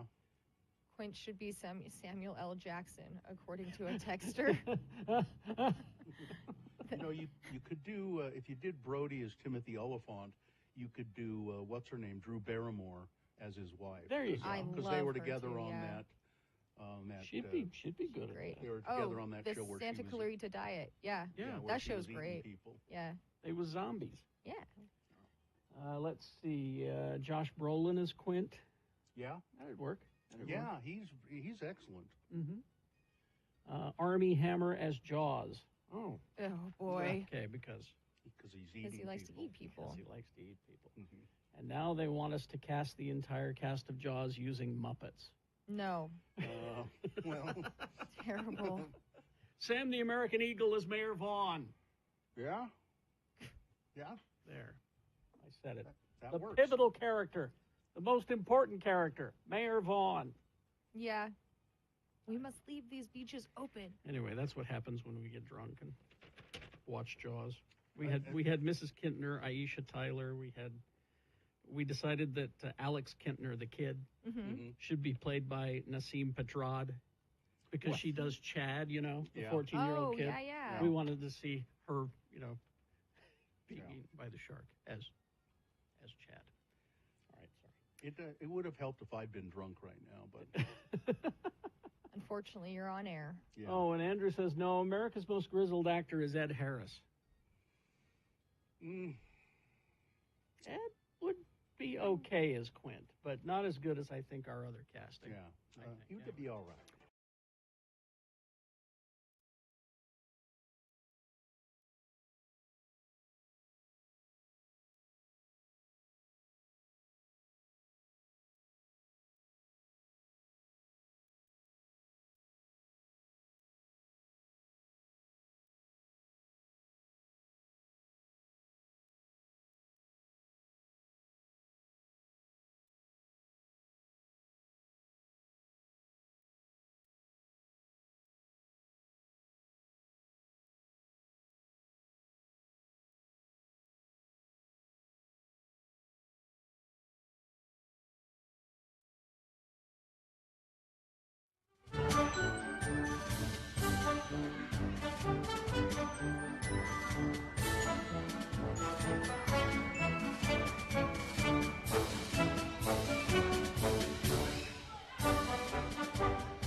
All right, 7:24.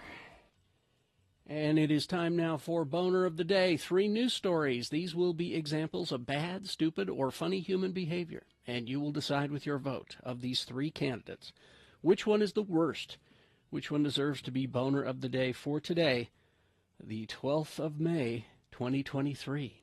We'll give you 2 candidates now, a third after the news. Once you've heard all 3, you'll vote. One of you lucky random Boner voters will receive... Hey, can't buy it. Got to win it. Radio from Hell Boner t-shirt. Boner candidate number 1, just making sure she gets the message.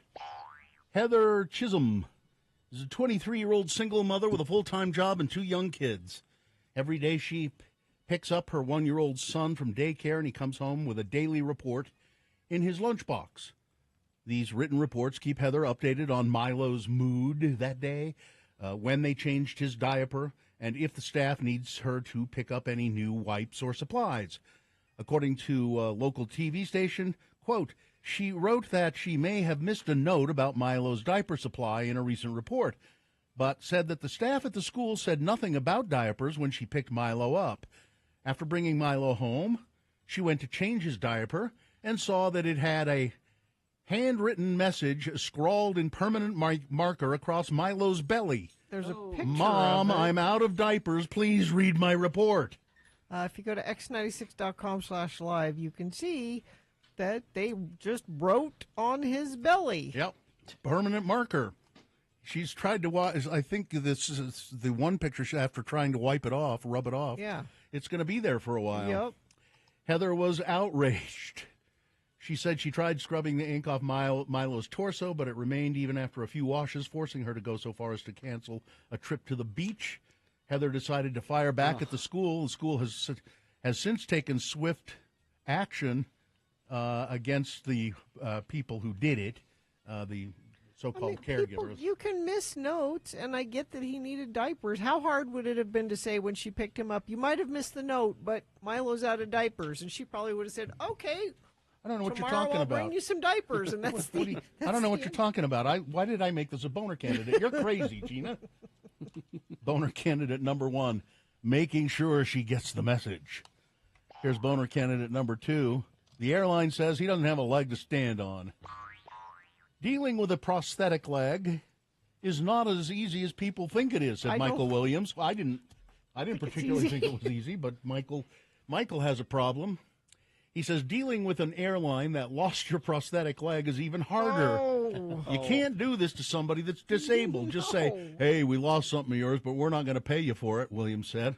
But that's what he said American Airlines told him. This all started back in 2020. Mr. Williams was flying from Indianapolis to Charlotte on his way home to St. Louis. And he said, I have this special-made leg, and I put it in my suitcase, and I put a sticker on it that said fragile. And I said, I gave it to the young lady at the American Airlines when I was checking in. When I get to the St. Louis airport, they roll me downstairs to baggage claim, and I'm waiting there for my luggage to come off, and it never comes off. Williams said he followed all of American Airlines' delayed or damaged baggage protocols, verified what was missing, submitted a claim. He said he eventually received a reimbursement check for about $600. When I spoke with the lady that was handling the claim, she said that was to cover the cost of the clothes that were lost. And I said, okay, fine, but that leg cost $26,000. Oh. American Airlines has so far, at least as of this writing, refused to do anything about it. They say he doesn't have a leg to stand on. Ooh. Boner candidate number 2. Coming up in a moment, boner candidate number 3. Well, he got a lot of views. All right. Boner candidate number 3 after this big boy news and opinioendo brought to you by The Stateroom Presents, bringing you live music memories. Hey, all you deadheads, don't miss Terrapin Flyer this Friday and Saturday at the Stateroom. Get tickets and showtimes at thestateroompresents.com. This story's been kicking around in my file for a few days. I was going to make it a boner candidate, but just sort of kept slipping through, and so I'll just do it as a story. Through the years, Utahns have been treated to amazing videos showing mountain lions in their natural habitat in the Wasatch Mountains. The videos were gathered by the Utah Mountain Lion Conservation. But after several cameras were recently stolen, the organization needs thousands of dollars to replace them. While the cameras provide spectacular views, the work they do is essential to monitor some of the most elusive animals prowling in the mountains. And if you look at, I think it's if you go to Utah Mountain Lion Conservation, you'll see some of the, it's amazing. They're really good camera views, and it's amazing to think that these creatures are living just up in the hills or all around us. And they're beautiful animals. Mountain lions are just these absolutely incredible animals. I've been tracking them on 2 different continents since 2015. I never get tired of seeing them or catching them on our cameras, said Denise Peterson, founder and director of the group. And but somebody has stolen the cameras. and they can't. They're having a hard time coming up with money to replace them. She says, our goal is to help people understand mountain lions as a species, what they're really like. There's lots of misunderstandings around mountain lions. There's a lot of concerns that maybe they're this vicious predator out on the hillside, but it's really not the case. They want to stay away from you as much as they possibly can. They're shy. It's rare to see them because they're good at hiding. We got the cameras, man, and they're just go look at it at some point. I'm looking at them right now. They're beautiful, aren't they? Oh, there's a mom and her cubs. Yep. And you can tell why they're expensive cameras. They're really high. It's not like grainy footage of them. They're high quality pictures you get from them. Tragedy. Brian C. Record has passed. He had two passions, according to Stephen Doc Fuller: photography and music. Mr. Record combined those two while working at the Daily Utah Chronicle, the University of Utah's student newspaper, shooting concerts at Lagoon and the Salt Palace in the 1960s, capturing such greats as Jimi Hendrix. Wow. Can you imagine? Wow. At Lagoon. Yep. Janis Joplin, Blind Faith with Eric Clapton and Ginger Baker. They all came through town. Even in college, Fuller said Record's work was full of was of professional caliber. They are really, really good portraits. Some of my favorites. Fuller helped edit one of Record's books called Famous Musicians Who Rocked 1960s Utah. Another of his books, Utah circa 1968, featured photographs that bore witness to the decade's cultural changes. Mr. Record died April 26th in Las Vegas of natural causes. His family said he was 79 years old. Just make note, and I think you can access a lot of these photos online if you just go to Famous Musicians Who Rocked 1960s Utah, and he did take some beautiful photographs. How much would a toll cost if they do a toll road through Big and Little Cottonwood Canyon? Because they're talking about doing that. What do you think it would cost? Well, they're estimating, though the amount has yet to be finalized, the cost to drive through Big or Little Cottonwood Canyons could be between $25 to $30 per vehicle. What? That's crazy. According to John Gleason, a spokesman for the Utah Department of Transportation. He added that the cost would vary depending on the time of day and the day of the week to achieve the necessary level of traffic reduction. The potential toll amount was first reported by Fox News, citing statements made by Utah Executive Director Carlos Buceras at the annual conference for the Utah Taxpayers Association.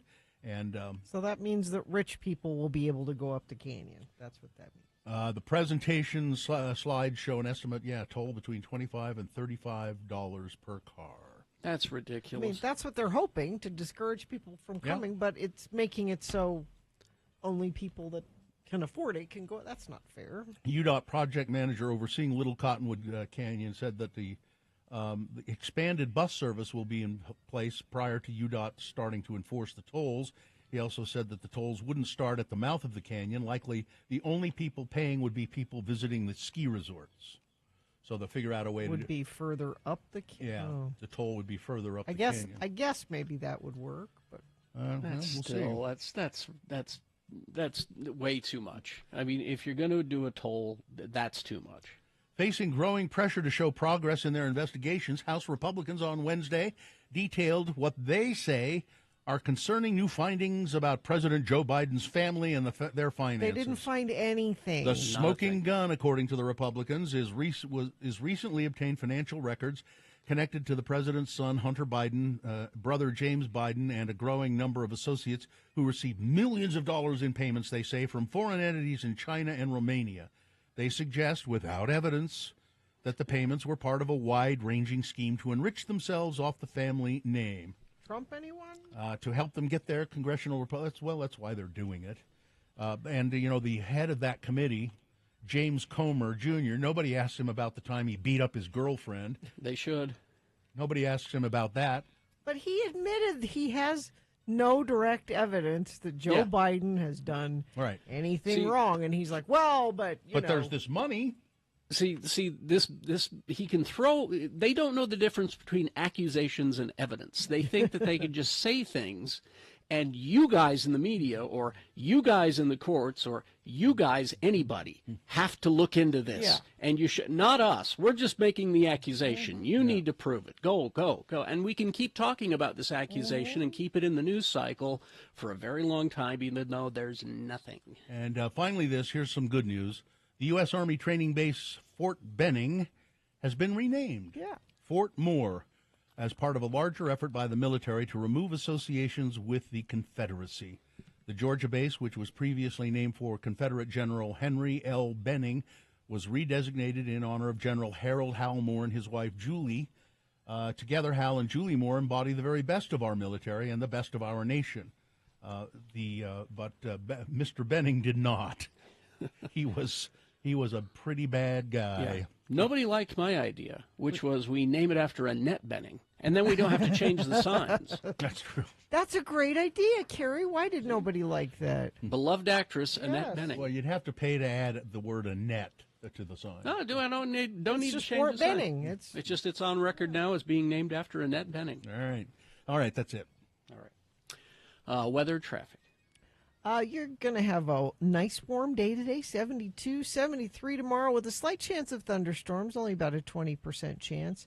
Then we warm up to the 80s, it looks like, to start the week. There's a few chances, not very much, though, of some storms coming through. Mostly in the mountains is where they'll be seeing that. And traffic, my goodness, it's just fine. No accidents to tell you about, and you haven't told us about any, so you got a great commute. Out there. If you see something, you can let us know. Text it to us, 33986. It's a good time to buy a Toyota. Visit your local Toyota dealer today. Toyota, let's go places. Here's boner candidate number 3. Well, he got a lot of views. A YouTuber who wrecked his plane in California admitted now to orchestrating the crash so he could get more views, said the Justice Department. Trevor Jacob, who is also a former Olympic snowboarder, filmed himself jumping out of his single-propeller plane above the Los Padres National Forest.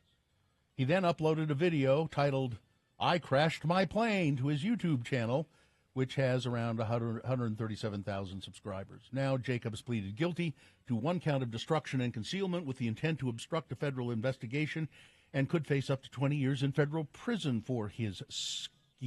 He could have killed somebody. Jacob admitted to authorities that he wanted to make money from the video of the crash, and he had reached a sponsorship deal with to promote a wallet on his channel. He also confessed that he falsified an accident report that he filed after the crash and lied to investigators. YouTube, it's a 12-minute video. People looking at it say, it's a little suspicious. First of all, he's wearing a parachute, which people who fly small planes, they don't. It's a sky. No. They usually don't, and then it's a special skydiving parachute to top it off. And there were other telltale signs that he's not good. Yeah, but he got a lot of views.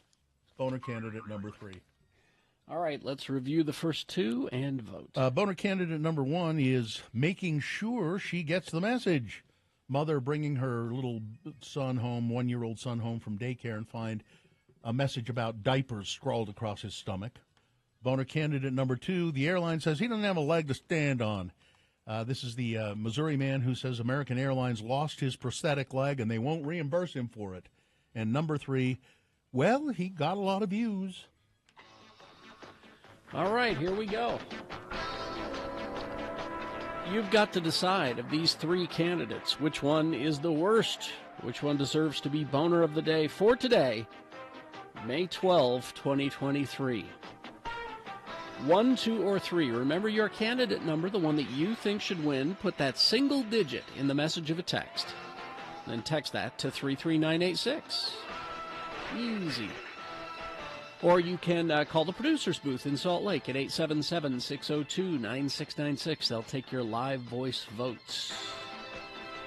Or go online, x96.com. Look for the box that says Boner of the Day, May 12, 2023, 5/12/2023, and vote there. Click and vote. Now, if you don't see that box, refresh your internet browser. It'll appear. Click and vote. But you only have until the end of these messages to do so. It's Boner of the Day. Now, don't forget, have another drink with Jimmy the Wine Guy coming up after these. And at 8 o'clock, the Mother's Day contest, and we'll take your questions for Jimmy the Wine Guy. He knows all and drinks all and can tell you all about it. Coming up after these, X96.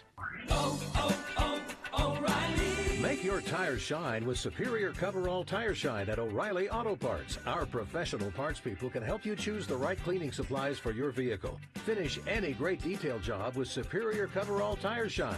Right now, get 2 bottles for just $18. See store for details. Stop by your local O'Reilly Auto Parts or O'ReillyAuto.com.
Mother's Day. Happy Mother's Day, everybody. Exactly right. Exactly right. Let's see. It's time to award Boner of the Day. Yes, and it's brought to you in part by Bulgogi Beef. And Fat Jack's Burger Emporium, home of the Joseph Smith Fan Club Mormon-approved burger and the new Secret Boner Burger. Pepper Jack, candied bacon, Chipotle ranch. It's the thing dreams are made of. Fat Jack's on West Temple and 2nd South. Well. The voting was pretty even, but one candidate finally did prevail, and I think it's the right one. The guy who crashed his plane, he came in third, which kind of surprised me. Yeah. But so it was between number one, making sure she gets the message, or number two, the airline says he doesn't have a leg to stand on. I probably would have gone with number one myself. Mm-hmm. But number two, the guy who's lost his prosthetic leg, that wins Boner of the Day. All right, there you go. Boner of the Day for today, May 12th. Yeah. 2023, now qualified to be Boner of the Week. Dave the Flower Guy will be here at about 9:50 this morning to just tell us who Boner of the Week is. All right. Have another drink with Jimmy, brought to you by Simplicity Cocktails, ready to drink craft cocktails and spirits right here in Salt Lake City, Utah. Have another drink, it'll make you feel better. Have another drink, and you feel alright. If you feel down and you're under the weather, have another drink, and you feel alright. Now, is this all I get? This is tasty. By the way, Jimmy's going to be here for 2 segments, so bear that in mind. If you have any questions about drinking or hospitality, etiquette in restaurants, you wouldn't think that Jimmy would be a guy who knows a lot about etiquette, but he does, actually. Well, you say that because he's wearing a hoodie right now? Yeah. Is that why? But he cleans up good. I've seen it. Good morning, everyone. So if you want to ask Jimmy any questions in our next segment, just bear in mind that you can do that. Now, I was excited when I saw, you should follow Jimmy on social media, by the way, because that's where I learned what we were talking about today. And I love Simplicity Cocktails, and I love these specifically. These are canned cocktails, and I think there's some in my fridge right now, too. Oh, nice. Yeah, these are ready-to-drink canned cocktails. Simplicity, one of our local distilleries here in Utah, and they've been producing for a number of years. You know, the two guys that head this up, Chris and Chad, they were brewers in the past, kind of home brewers, and they fell in love with distilled spirits. And they really had a love affair with gin initially, but realized that making gin's pretty hard. And, the growth of gin really is here today and to stay. But you mean the market? The market as a whole. Mm-hmm. But, man, these canned cocktails are so spot on. The ingredients that they use, they're producing them right here in Utah. So we're having the mules. We're having the Moscow Mule as well as the Bourbon Mule. The Moscow Mule is a vodka-based cocktail, and whenever you see the word mule in a cocktail or a drink, whether these or otherwise, that's part of the Buck family, B-U-C-K, the Buck family of drinks, and that means it has a carbonate and some lime. So over the years in the 80s or so, and that was more Prohibition when it became popularized. The mules became more of a drink of choice or a call-out drink in the 1980s, and it was with the addition of ginger beer or ginger ale. So you have the vodka ginger ale and then a little bit of lime, in there. Let me ask you this. I think probably a Moscow Mule is the first cocktail I ever had. My parents liked them a lot in the summertime, and my mom had the copper mugs. And I have a set of copper mugs because I went through a phase where I was drinking a lot of Moscow Mules. I got a set for my wedding because it's my favorite drink. Nice. So what now these come out of a can, but you can pour it in a copper mug. But what does the copper mug add? Keeps it cold. Keeps it nice and cold. It's a type of a drink that you want ice cold. Even in crushed ice is quite good. You can crush your ice if you don't have crushed ice at home, which many of us likely do not. One way that you can make crushed ice is you take a cocktail mixer or a tin and a muddler, and you just muddle and kabash your ice, and it'll break it down into fine cubes, and then you can just invert your glass in there, pop out that ice, and you'll have a nice frosted or a nice pile of chipped ice. The in your copper glass. mug gives it a little, and it sounds like it wouldn't be good, but it really does give it a little metallic edge taste, which is nice. Yeah, it's kind of nice. Now, is it true, Jimmy? That I'm looking I for heard, Gary. I heard your. I'm like, I'm where over is here. he? Hi, how you doing? There he is. I heard, and I don't know if this is true or not, that the reason that the copper mug is a Moscow Mule thing is it was strictly marketing, because the guy who was making the drinks was friends with a guy who had a copper mug factory or something like that, and that so they marketed it together so that he could move his mugs. No, you're absolutely right. Is that right? Yep. And it was there's a particular. It's called Cock and Bowl, which is the that was all collaboration with that. But you're right; it's a marketing thing. And Cock and Bowl is a ginger beer, right? It's a ginger beer, and then they had a collaboration with the copper factory to produce those glass. But these are a lot of fun. These are super. The Simplicity cocktails, the Moscow Mule, ginger and lime, and then the Bourbon Mule. So what they're doing is they actually have this distillate. The vodka in the Moscow Mule is more of a potato-based vodka. Okay. And so it's a little bit more mouthfeel, a little rounder, very smooth.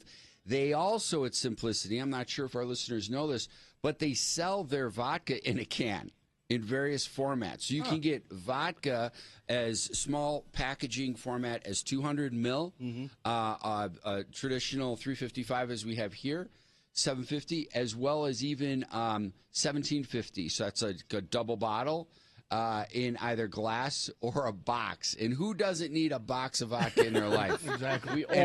We all do. And it's really fun. They have a new location, Simplicity, over by the Costco there, 1850 South, 300 West or so.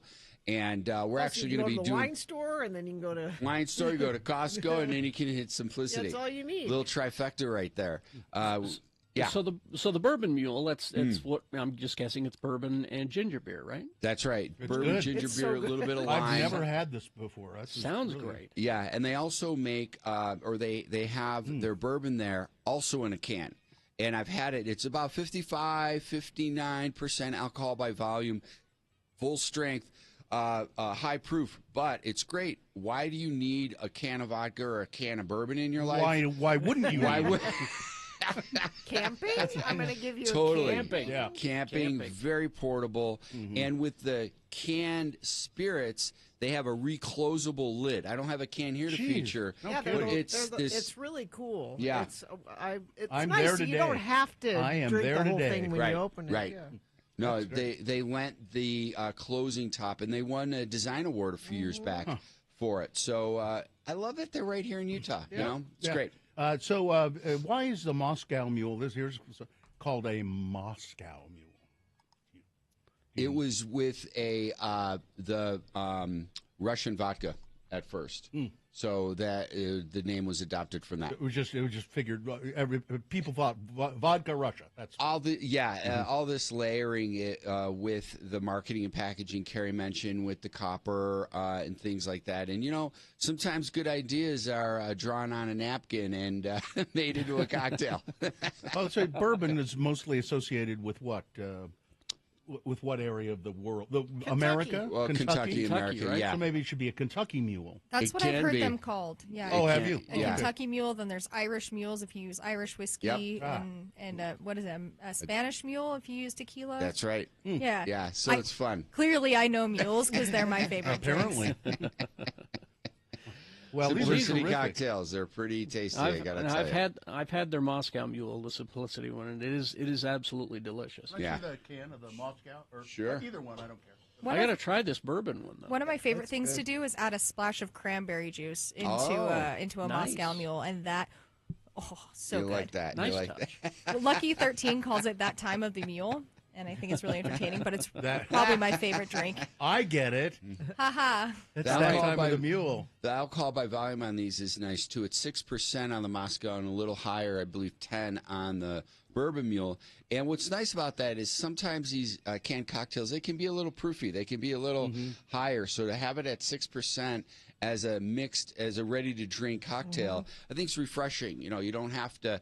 Sometimes it's nice just to have something, and you don't have to worry about how much you're having.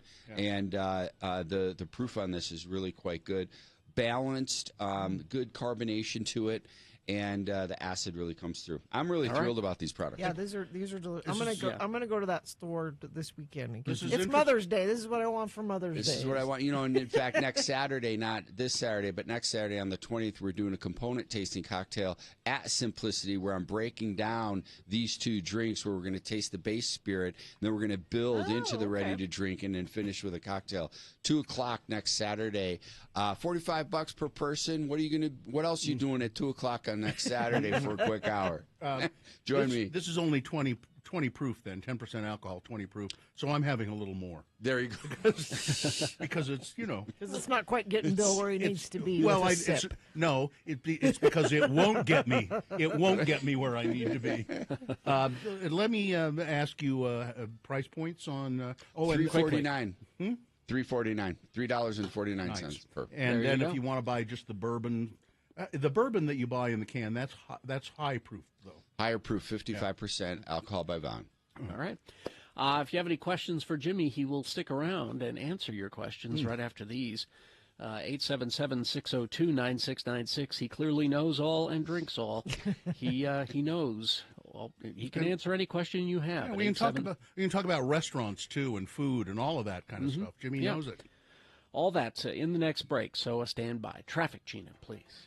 You don't have to stand by on traffic because it seems to be moving well. I have no accidents to tell you about, and you haven't told me about any, but you certainly can if you see something. 33986. All right. KXRK Provo. We'll take a break. We'll be back with Jimmy after these. More of your questions at 877-602-9696, and then it's Beat Gina and Big Boy News all coming up. X96.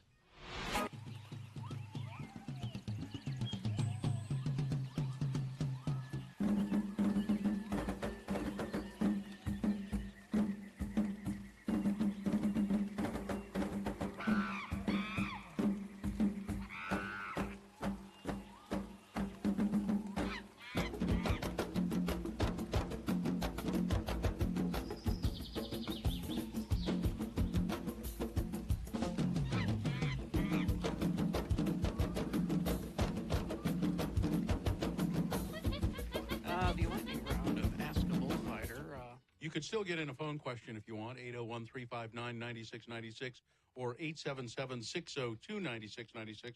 But we have a lot of text questions.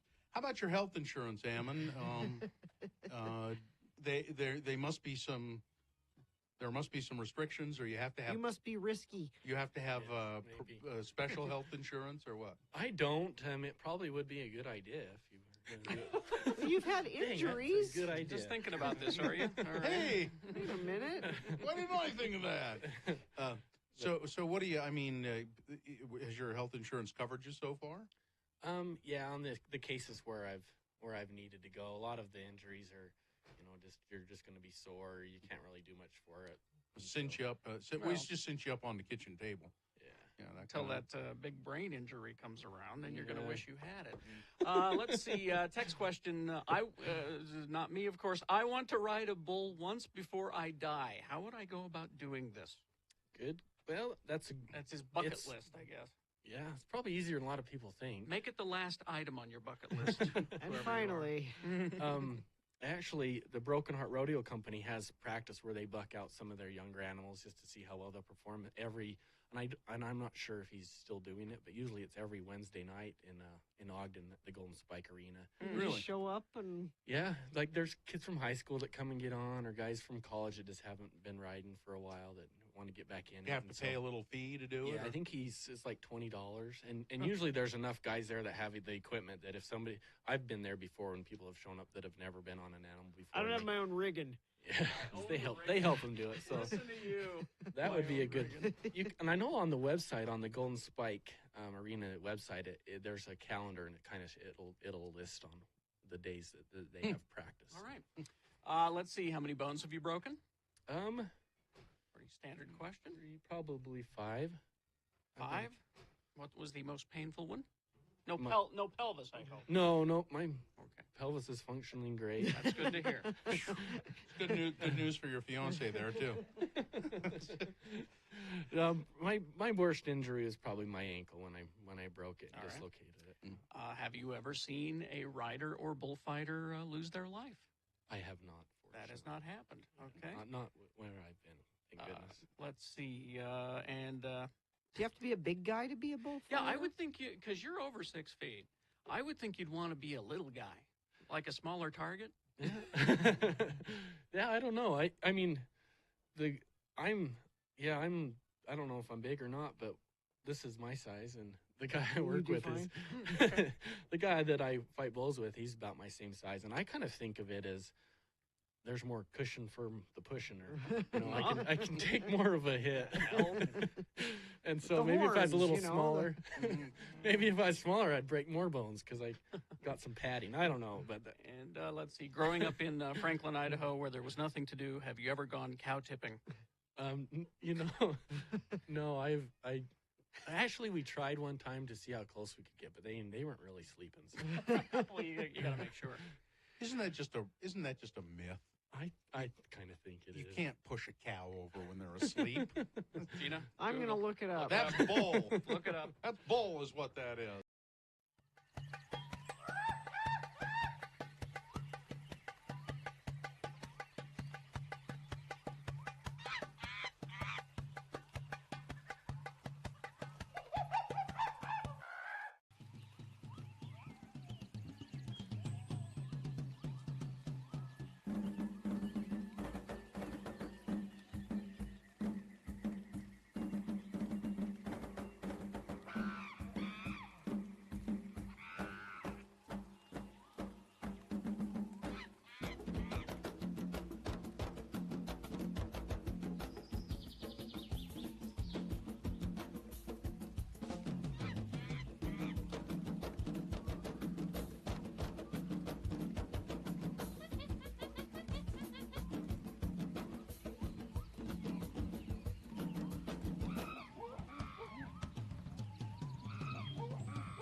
On to X96.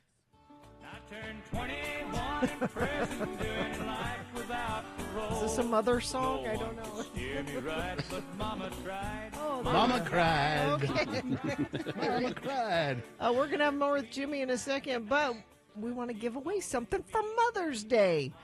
Listen, 8 o'clock, or 8-ish, 1 o'clock, 5 o'clock to win a prize from one of our great Mother's Day sponsors. Plus, you can go to x96.com for your chance to enter to win the grand prize, which is one each of all the daily prizes we've had this week. Today's prize is brought to you by Maverick, Adventure's first stop. We love Maverick. I was just telling Katie a few minutes ago that they have all the Reese's, all the different variations of Reese's peanut butter cups. You can get them at Maverick. Yes. We have a gift card to give away to a random texter who sends the proper word in. The proper word is gas. Gas. G-A-S. Text that to 33986 now to win a $50 Maverick gift card. Thank you. Well, we're back with Ginny Santangelo, who we should point out is the chief cook and bottle washer at the Wine Academy of Utah, wineacademyofutah.com, and you can go there for all kinds of information, or you can tune in once a week here. Jimmy's full of all kinds of information that he can dispense here, and he can answer your questions at 877-602-9696. I haven't checked to see if we have any phone questions. And just while we're giving out Jimmy's information, somebody was asking for your social media information. Where can people find you on social media? You can find us at Wine Academy of UT on Instagram, LinkedIn, and Facebook. All right. We did have some text questions, but of course that's been ruined by our damn contest. That's okay. I've got some here. Okay. Let's see.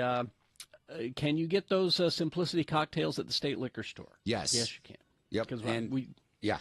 Go ahead. No, you're absolutely right. Not only at the state liquor stores, but also Simplicity Cocktail. They have a retail location that we mentioned earlier. And what I love about distilleries having their own retail location, is that they operate under their own hours, not under the state's liquor store hours. So they might be open on a Sunday, they might be open on a holiday Monday, so forth and so on. So, go to drinksimplicity.com. They got a great website and all their information. If you're jonesing for some booze on a Sunday, you can get it. Here's a text question. Jimmy, I would love your help with a cocktail idea. I'm hosting a viewing party for the premiere of RuPaul's Drag Race tonight. I'd love to serve a pink-colored drink or something drag-related. Any help is appreciated. Cosmos are pink, aren't they? I was going to say Cosmopolitan would be fantastic. You have your cranberry, your vodka, a little lime juice in there, shake a shake, and that'll be nice and strained. Also, what I would do, bubbly rosé, man. Bubbly rosé, that would be fantastic. You can either get it in a can or by bottle. They also have a brand new category in Italy with Prosecco, where they're having rosé Prosecco, and it's got a little bit of Pinot Noir in there to give it that color. Delicious, light, bubbly, refreshing. We've got a phone call question, Carrie. Let's go. Good. Let's go to line one. It's Tina. Hi, Tina. Where are you calling from? From Salt Lake. Okay. What's your question for Jimmy? I'm just looking for if there's a great restaurant to take somebody that is a whiskey lover. Oh, yeah. Yeah. There are several, aren't there? Right on Main Street in downtown Salt Lake City, White Horse Pub has an excellent food menu and a wide selection of whiskeys. That would be my instinctual first choice. Yep. Good food and good booze. What could be better? They really have a lot of different whiskeys there. They do. A great selection. You got that? And the fries are good. Yes. Oh, you're breaking up a little bit. You're breaking up. Tina, call back and tell us how it was if you do it, okay? Yeah. Okay, I will do. Thank you. Bye-bye. Thank you. And White Horse has a location in the airport, I think. Yeah, I they do. Discovered. Yeah. But don't go all the way out to the airport. Yeah, I mean, unless you're headed somewhere. But... I'm just saying if they won't let you in the Delta Lounge, There you go. Can you just go out to the airport and go to a restaurant or drink? No. You have to be traveling, You have to right? have a tick. Yeah. Yep. 877-602-9696 is the number. Here's a text question for Jimmy. I have found that a corn and oil cocktail pairs really well with cardamom-infused chocolate. None of that sounds good together. Not one part of that. Wait a minute. Wait, back up. Say that again. Corn and oil? This is what the text says. I have found a corn and oil cocktail pairs really well into cardamom-infused chocolate. My favorite drink is an old-fashioned. Can you recommend a snack-sweet pairing with an old-fashioned? Sure. So with the chocolate thing, we just did a rum and chocolate pairing, and I know rum isn't an old-fashioned, but we just went through this. There is a chocolate with a bit of an orange zest through it. You can get high quality with that infusion all the way to something at the grocer. And that touch of orange and chocolate cocoa really goes well, I would say, with either an old-fashioned or otherwise. Harmon's has a good selection of their local chocolates, bunch of different kinds, and they have things like citrus flavored. Go to line 2 and talk to Carrie. Hello, Carrie. How are you? I'm good. How are you? Well, thank you. Well, where are you calling from, and what's your question? I'm calling from South Salt Lake. Okay. I was wondering if they offer any classes like wine education, like preparing wine. Do they ever? Jimmy, is this a plant phone call? Well, no, I contacted them. I went to their website at Christmas because I wanted to give my kids something like that, and they never. Oh, and they, we lost her. All right. We did not hang Carrie, up thanks on for her. reaching out. Sorry if we didn't get back to you promptly with that. But yeah, at the It was, wineacademyofutah.com. it was Christmas, Jimmy. You didn't get back to him promptly. Yeah. And we do have, Carrie, go ahead and check the website again. We do have current classes, and it sounds like you wanted to get something for your kids, so we do offer gift certificates. It's a great gift for your kids. That's a good Yeah, it's a lot of fun. We issued a few gift certificates over the holidays for this, both the Whiskey and History experience as well as the wine certificates. We have either a 2-week program or an 8-week program, level 1 and level 2 respectively. And if sometimes things slip through the cracks. If you reached out to the Wine Academy of Utah and didn't get a response, it was just an oversight. I spoke with a guy who took your Whiskey and History tour, and he loved it. And so Cool. that's one to recommend. But you've got all kinds of events happening right now, and especially coming up, right? Yeah, absolutely. May's getting busy, June and throughout the summer. We have events next week, in fact, the Tracy Aviary Wine Takes Flight. It'll be outside in the plaza area where we pair wines with sponsored with Beehive Cheese. So we are not short of multiple events. Go to wineacademyofutah.com and you can take a look at our upcoming event calendar online. And any questions you have, Jimmy will respond online too. If you can just ask questions on your website. Absolutely, right? yeah. You go. We have a great contact page there. We get questions all the time. It's a lot of fun. All right. Thank you. Thanks, Jimmy Santangelo, Wine Academy of Utah.com. He is the impresario of that domain and does a great job with it. And so contact him. Thank you, got it. Jimmy. Thanks, everybody. Enjoy your weekend. I will see you next week, Jimmy. Oh. You can just leave Nice. those. You can just leave those cocktails. That's fine. These drink simplicity this weekend. Absolutely. Traffic, Gina, please. Okay, so you should have no trouble finding your way to the Simplicity Cocktail Store. Well, I don't know. It's Third West. That's always kind of a mess, but yeah, pretty good. Oh, they are good. But no accidents being reported right now. You haven't sent us anything either. You certainly can if you see something though. 33986. All right. It's time to play Beat Gina. Well, we're going to play some commercials and then have a song, but then we'll play Beat Gina. You can line up now to play. 877-602-9696 is the number to call. And if you beat Gina at Brady Bunch Trivia... Oh, good luck with that. You will. I don't know. Mom always said don't play ball in the house. I got some weird questions, Gina. We purposely went weird on these questions to kind of throw you. Okay. But if you beat Gina, you'll win. Oh, gosh. I think this is one of the last chances you have to win this. Kilby Court Block Party happening this weekend at the Utah State Fair Park. It's a 3-day festival, and we have a pair of tickets to the whole darn thing. Well, I think it starts today. So yeah, you want to pick these up today and go and experience that. 877-602-9696 is the number to call and play. It's Beat Gina. And then we got some big boy news for you, and a lot is happening here. Now, Cena, we got to talk about something here. Ran Life. I got it right here. ranlife.com/X96. It's where you get your mortgage. That's where I got my mortgage, and lots of people have locally. ranlife.com/X96. They are a local mortgage company, and they're ready to help you. And they're really good people to work with as well. They've got great advice if you're a first-time home buyer, how to get your finances together to buy or to get a mortgage and buy a home. I had a friend a long time ago who said, I contacted them and they said, you're not quite ready.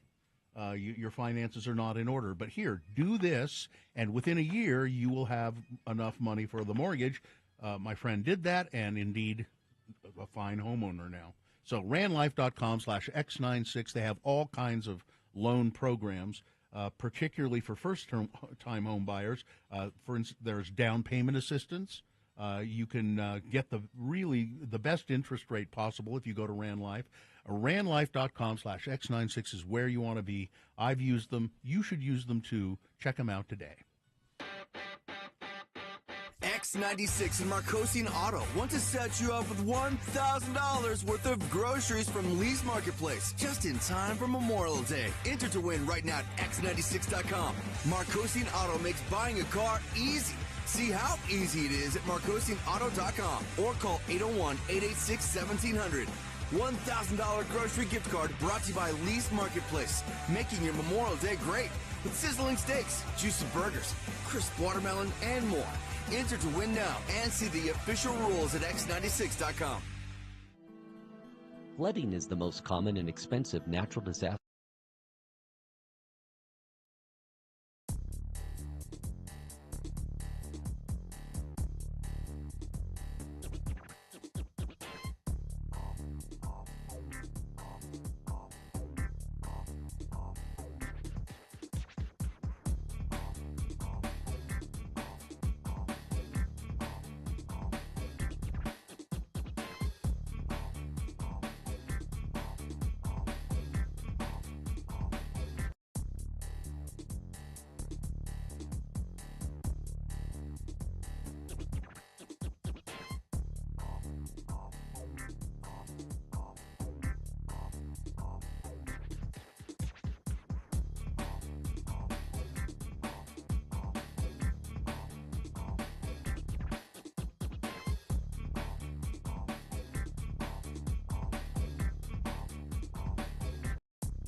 Tears for Fears.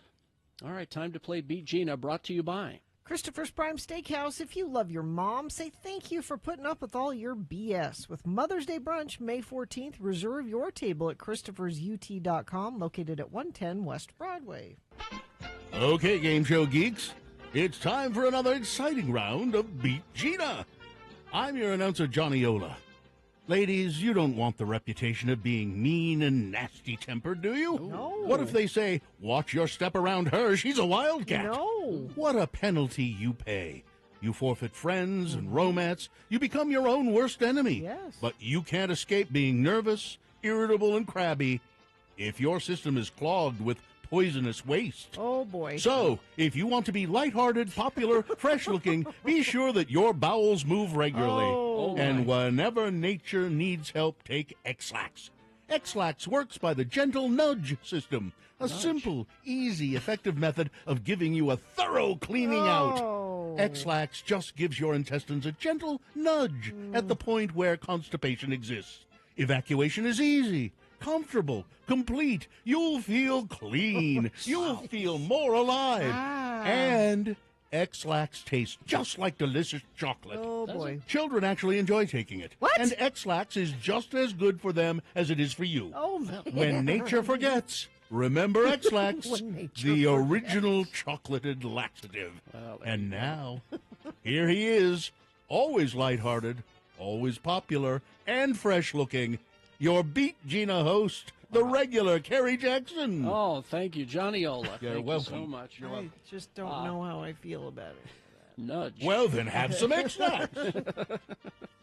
Well, the randomizer has picked a contestant for you, Gina. Okay. Carly will be the contestant. Carly, are you there? Hi, good morning. Hi, Carly. Let's toss a coin to see who goes first. It will give you an advantage. Heads or tails, Carly? Heads, please. All right. Coin toss app says heads, as you can see, Gina Barberi. Carly, you're one step closer to heading out for the weekend to the Kilby Court block party. All right. Oh, yeah. So the first question is for you, Carly. If you get it correct, you get the point. If not, I will allow Gina to take the point away from you with a correct answer to your question and steal it away. Now, if you beat Gina, you're going to get those Kilby party tickets. But if she beats you, what are you prepared to do in her name? Make a donation to the Gail Miller Women's Shelter. Oh, Nice. I like it. All right. It is Brady Bunch trivia today because, well, it's Robert Reed's death day. Oh. That's so sad. We needed an excuse. Okay. So there you go. So the first question is for Carly. Carly? Yes. When Peter Brady was trying out a new personality, he kept repeating these foods: pork chops and blank. So you fill in the blank. Carly, is it 1, pork chops and lima beans? Was it 2, pork chops and jaguar's earlobes? Was it 3, pork chops and wolf nipple chips? Or was it 4, pork chops and applesauce? Pork chops and applesauce. That is correct. There's a point for Carly. Pork chops and applesauce. Why would he do that? I don't know. All right. It's Gina's turn. Gina, what is the name of Cindy's baby doll? Her baby doll is named what? Is it 1, Polly Poo Poo? Is it 2, Talkie Tina? Is it 3, Kitty Carryall? Or 4, Farts McCloud? I want number 4 to be a real thing somewhere. Register it. But it's Kitty Carryall. Kitty Carryall is The correct. game is tied 1-1. Back to you, Carly. Carly, what was Jan's imaginary boyfriend's name? Jan's imaginary boyfriend had a name. What was it? Was it 1, Juan T-Bone? Was it 2, George Santos? Was it 3, Anthony DeVolder? Or 4, George Glass? My boyfriend, George Glass. George Glass. George Glass. George Glass. That's 2-1.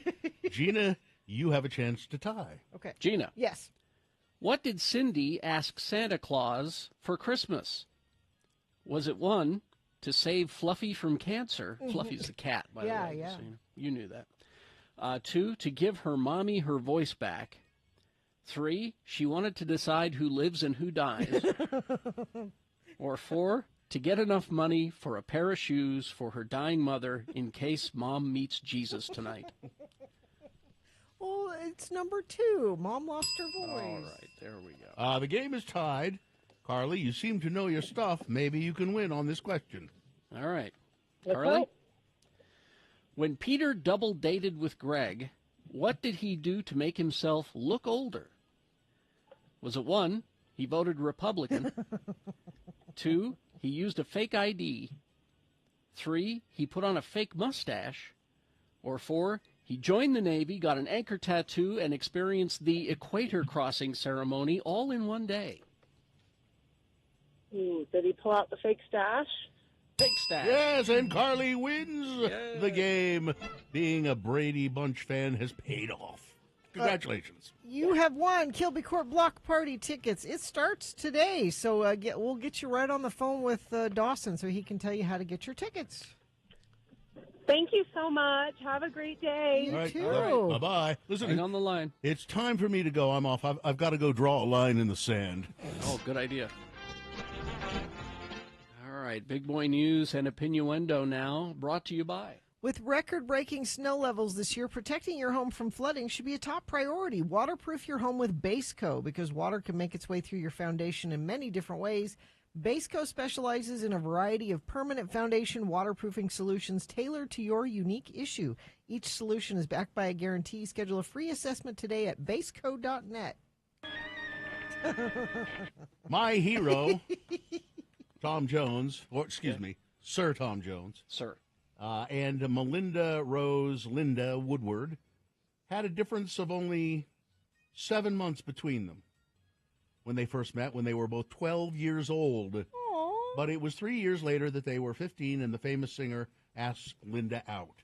Tom was smitten with her and would time his trips to the shop to coincide with her so that he could run into her. And as for Linda, well, she had several suitors vying for her attention at the age of 12. Later on in his autobiography, Over the Top and Back, the remarkable autobiography from a national treasure, that's the name of the book, Tom said he was in the right place at the right time, and he warded off all the other competition, as Linda liked him back as well. But he mentioned there was one guy who gave him some pretty fierce competition. But Tom was deeply in love with Linda before their relationship grew serious.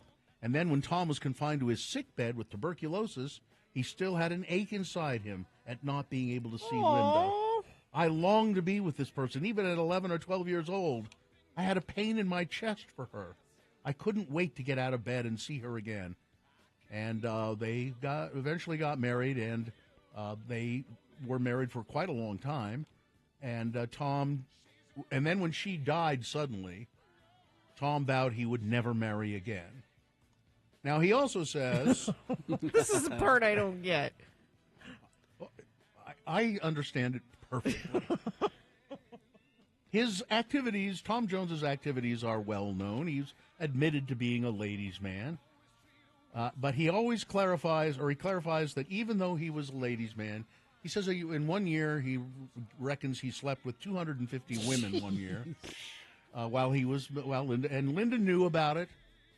But he said, I always went back home to Linda. She was the love of my life, and that never changed. So, gentlemen, try that. See how that goes. Just tell her when you get caught, say, but I always come home to you. Our marriage overcame everything. I never wanted to leave her. She never wanted me to leave. She said, look, it's okay as long as you come back home to me. Just don't. And, well, it worked for them. Apparently it worked for them. And Tom is still, he says he's slowed down considerably. Oh, well. he's what, is he 80-something? And he's still looking good, and he still sounds great. So he goes to the tanning booth a little too much, but other than that. But he says, I don't cat around anymore. It's too hard. It's too hard. I would if I could. Yeah, he probably would. Let's see, the COVID it's winding down everywhere in the United States. Except in Carrie's house. Except my house, yeah. Yeah, it's unfortunate. Certainly unfortunate. But I had this a story about it that the overall effect of COVID, though, the 2 years or so that it was heavy, we lost a lot of people. Yes. Oh, yeah. And people don't seem to feel like it never happened. We have the shortest memory of any nation, I think. COVID-19 deaths were very, very heavy in Florida, and in the South. Texas was hit really hard. Washington, Montana, not as rough, but still. I know, what did I say? It was over 1 million people died of COVID. So, and it's still here, and it could flare up at any time. I don't think they have a good explanation. What do you mean? Well, for what? Because people are more people are vaccinated, but not enough. Why it's calmed down so much? Is it just because more people are vaccinated? It can't be that. It's not just that. There is something to, you've caught it and you're less likely to catch it again. You can, but you're less likely. It's anyway. If you are not vaccinated, you still should do it. Yes. Even though it has gotten a lot milder. The new Salt Lake City School District Superintendent Elizabeth Grant is set to have a higher salary than each of the district's last two recent superintendents. According to Grant's 2-year contract obtained by the Salt Lake Tribune, she will receive an annual salary of $255,000 a year. That sum will increase each year based on cost of living adjustments and any other negotiated increase received by other administrators. Compared to Timothy Gadsden, who he had a 2021 contract, and Lexi Cunningham a 2018 contract. Grant's salary is tens of thousands of dollars higher than either one of them. So I think she has some pretty good, some pretty high credentials. Cunningham was paid $202,000, and Gadsden was receiving $220,000 a year. The Peloton company they've had lots of problems, haven't they? Few. They're recalling now 2.2 million exercise bikes, and they're recalling them, and they're saying if you have one, do not use it because the seat posts are breaking off. Which sounds painful. Yeah, could be. People have been breaking legs and arms, and I think there have been deaths associated with it. They have recalled $2.2 million or 2.2 million units of the PL01 model. So if you have one of those, you know what it is. And they say stop using it immediately and get it through the recall. They'll fix it. The Salt Lake Police have investigated the owner of a nonprofit charitable organization here in Utah that provides educational support for children. This owner is now accused of traveling to other countries to participate in sex tourism. Oh, great. Kenneth Merlin Richens of Nephi, 60 years old, been charged with 10 counts of sexual exploitation of a minor. Richens is the owner of the Ken and Darlene Richens Family Education Initiative, which charging documents say is an international charity organization that provides educational support for children in Cambodia and the Philippines. But prosecutors believe that Richens was participating in sex tourism when he went to those countries, which is when a person travels to another nation where children are commonly trafficked for Lock sex him up. abuse. Yeah, well, he's been arrested. He recently returned from a trip to the Philippines. He was searched at the airport in Washington, SeaTac, and they confiscated his phone because they found stuff on it. The college girlfriend of James Comer, who's head of this committee trying to prove that Joe Biden's family is a crime syndicate. They're desperately trying and not doing well. A woman who dated James Comer while the two were in college said in a letter to the Courier-Journal that he was, quote, physically and mentally abusive to her, during which she said was a 2-year relationship. Did Jamie Comer ever hit me? Yes, wrote Marilyn Thomas. who attended Western Kentucky University with Comer in the early 90s. Comer's lawyer, Dick Plymale of Lexington, Kentucky, said in an interview that Comer profusely denies all the allegations in the letter and promised a devastating lawsuit against the newspaper if it ever published the story. Plymale then went on to criticize Thomas, saying, "I've heard unpleasant things about her personally and her mental state." So that's how you deal with those kind of things, you know. The allegations come as Comer, and this is back when he was running for governor. These stories came out, and though the stories keep surfacing, but nobody does anything about that. No, he's a real turd. This guy. What were you going to say, Gina? I just said no. This was not a pleasant thing to see. Or no, I guess it was a pleasant thing to see. Washington Post columnist E.J. Dionne wrote a piece recently that said, "There's a war going on, and it's against normal politics." Yeah. It comes as no surprise that E.J. Dionne, a man of the left, sees Republicans as the ones raging the war. On the potential debt ceiling crisis, he writes, "Normal also means not threatening to tank the American and global economies by using the debt ceiling to extract unpopular political concessions." On gerrymandering, he says, the courts, especially in Republican states, have been complicit in ratifying outrageous maps. And on book banning, he says, the ideological fights engulfing public schools and public libraries involving, among other things, the removal of books from libraries and the gutting of curriculums aren't normal. No, none of this is. And there is nothing normal, he says, about Republicans who want to destroy the country that they hate for not being white and Christian enough. Exactly. And they want to turn it over to their Russian masters. Yes.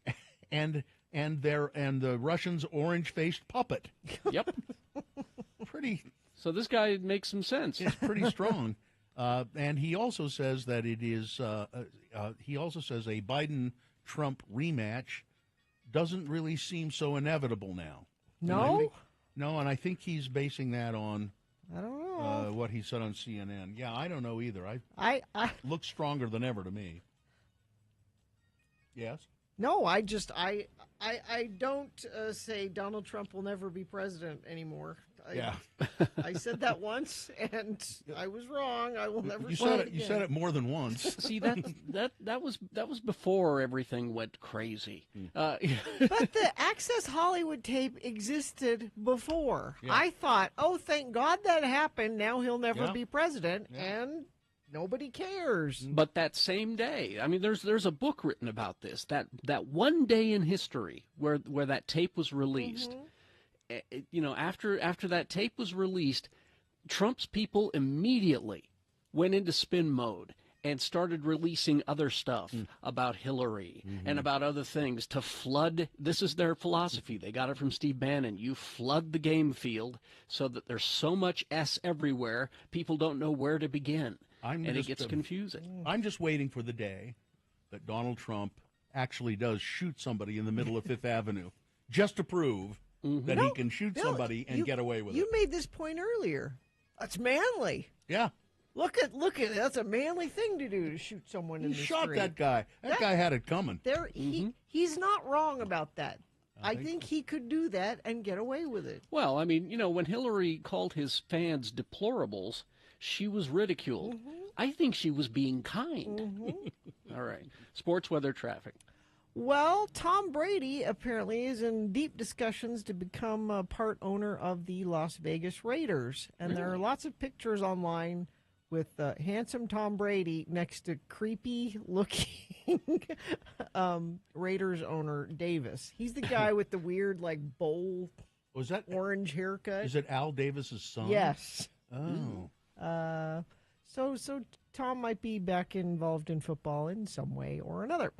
In the NBA, yesterday, Denver leads the series 4-2. They beat the Phoenix Suns 125-100. Celtics and 76ers, they're all tied up at 3 games apiece. After yesterday's game today at 5:30, we've got the Knicks and the Heat. Miami leads that series 3-2. And the Warriors and the Lakers, this is the one everybody's paying attention to. That's 8 o'clock tonight. NHL, We have the Dallas Stars over the Kraken 5-2. Dallas leads that series 3-2. And in overtime yesterday, the Hurricanes over the Devils 3-2. And tonight, the Panthers and the Maple Leafs, Bills Maple Leafs at 5 o'clock. Yeah. And the Golden Knights and the Oilers at 8. Real Salt Lake is playing LAFC tomorrow at 7:30. So earlier this week, they'd predicted we have a really sunny weekend. That's kind of changing. It's going to be a little more cloudy, only a 20% chance of showers, though. But that chance, we're in a monsoonal pattern now, it looks like. So all into next week, it looks like every day there's a slight chance of showers. Not a great chance, but a slight chance of showers. 72 for a high today, 73 tomorrow, 77 Sunday, and then Monday, Tuesday, we're in the 80s. So we're warming up, but slight chance of showers. All right. Traffic, we've got a crash southbound 5600 west at 54 south in West Valley. All southbound lanes are closed. Only one northbound lane is open. You're going to need to use an alternate route through there. And thank you. A couple friends of the program sent that one in. That's the only accident, though, that's being reported, either by you or UDOT. If you see something, you can say something. Text us at 33986. Gracie's open daily for lunch and dinner, brunch Fridays, Saturdays, and Sundays. Enjoy delicious food and drinks. Watch your favorite sports in high definition. Gracie's at the corner of 3rd Southwest Temple. Adults only. All right. We will take a break. We will be back after these. X96. Want to?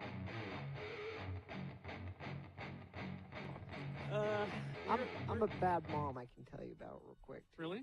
Well, we know you're a bad mom, but go ahead, tell us. Quickly, we're at Gray Whale. You can come by and see us, Gray Whale, up by the U. Come and get a first-hand look at a really bad mother. Yeah, I'm right here.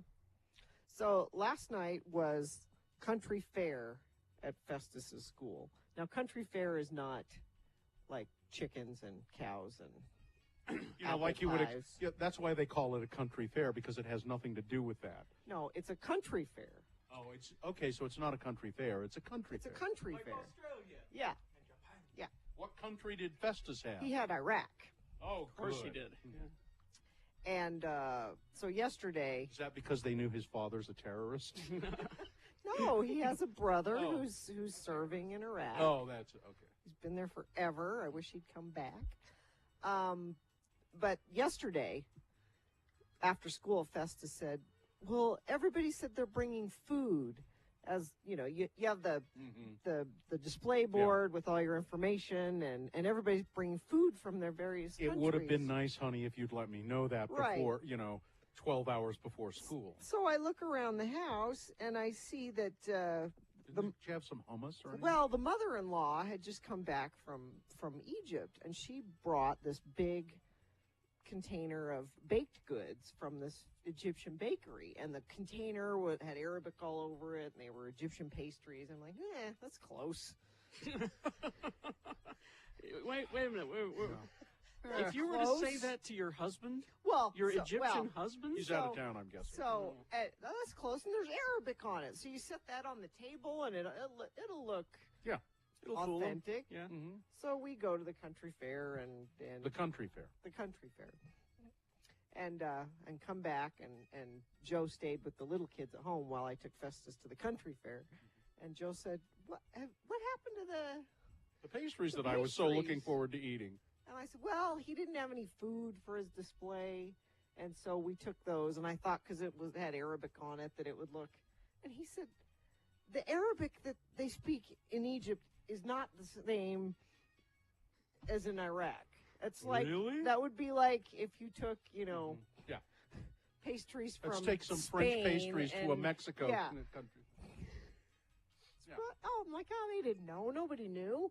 It's Arabic. They don't know what. Did they not know? Nobody said anything. Nobody Of course said they it. didn't No. know. Yeah. Was he angry at you? Did he get angry? A little bit. It's like Dr. my Sam mother- wants to talk about anger today. It's like my mother brought these all the way back from Egypt for me. For me. Did people eat them at the They fair? did. They were gone. Were they delicious? They were really good. 'Cause You they- don't know. You didn't try them. No, I did.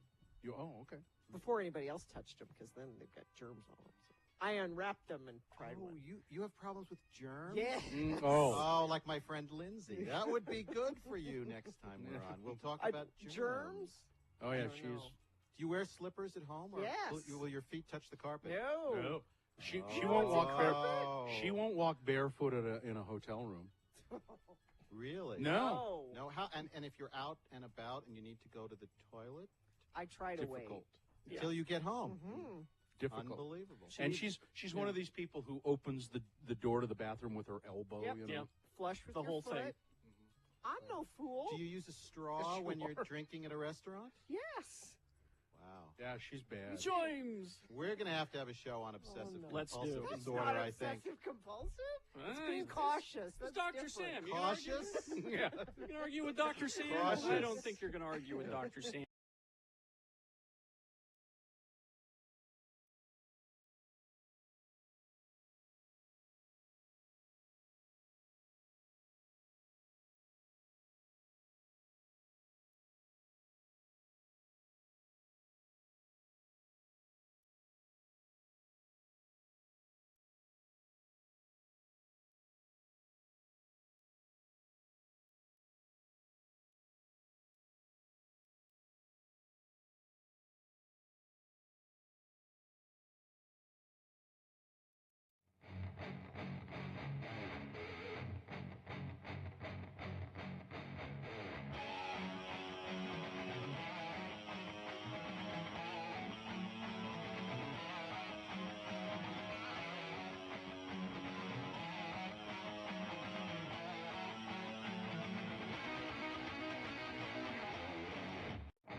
Jen Kirkman is a delight. Yes. All right. And that's for Mother's Day, of course. I have a list for Mother's Day. You do? Yeah. Ooh, let me get this here. All right. It's Radio from Hell with another list, because people love a good list. X96. This has been in my file for a while. From Vice. A woman named Danny Beckett put this list together. 100 easy ways to make women's lives more bearable. All right. She says, every year I wake up on March 8th to a flurry of tweets from men wishing me a happy International Women's Day. And every year I think, well, thanks. But is that it? Is that all? The support you get for gender, is that all the support for gender equity you can muster? She said, so I started making a list, and these are 100 things I've come up with, ways that you can make a woman's life more bearable. We obviously can't get to all of them, but here you go. It says, to the men reading this, you may already do some of these things, and others you may not be in a position to do. But a good place to start is by at least read the list through and try some of them if you don't do them already. Number one, before explaining something to a woman, ask yourself if she might already understand. Is it possible she could? She might possibly know more about it than you do. Number two, related, never, ever try to explain feminism to a woman. Yep. Do men think they can do that? Oh, yeah. Oh, yeah. I've encountered several. Number three, trans women are women. Yes. Repeat that until you die. 4, respect people's pronouns. It's not hard. No. Call people what they want to be called. Number 5, remember that fat women exist and aren't all trying to get thin. Treat them with respect. In fact, just never comment on a woman's body. No. Mm-hmm. Number 7, be kind to women in customer service positions. Tip them extra, but not in a creepy way. Don't do it in a creepy way. There's a little extra for you. So there's a little something extra for you, honey. Trust women. When they teach you something, don't feel the need to go and check for yourself. And especially do not Google it in front of them. Really? Yeah, I'm guilty of that. You do that to me. I try. Well, all it's because I don't trust you, and I don't think of you as a woman either. So there's those two things.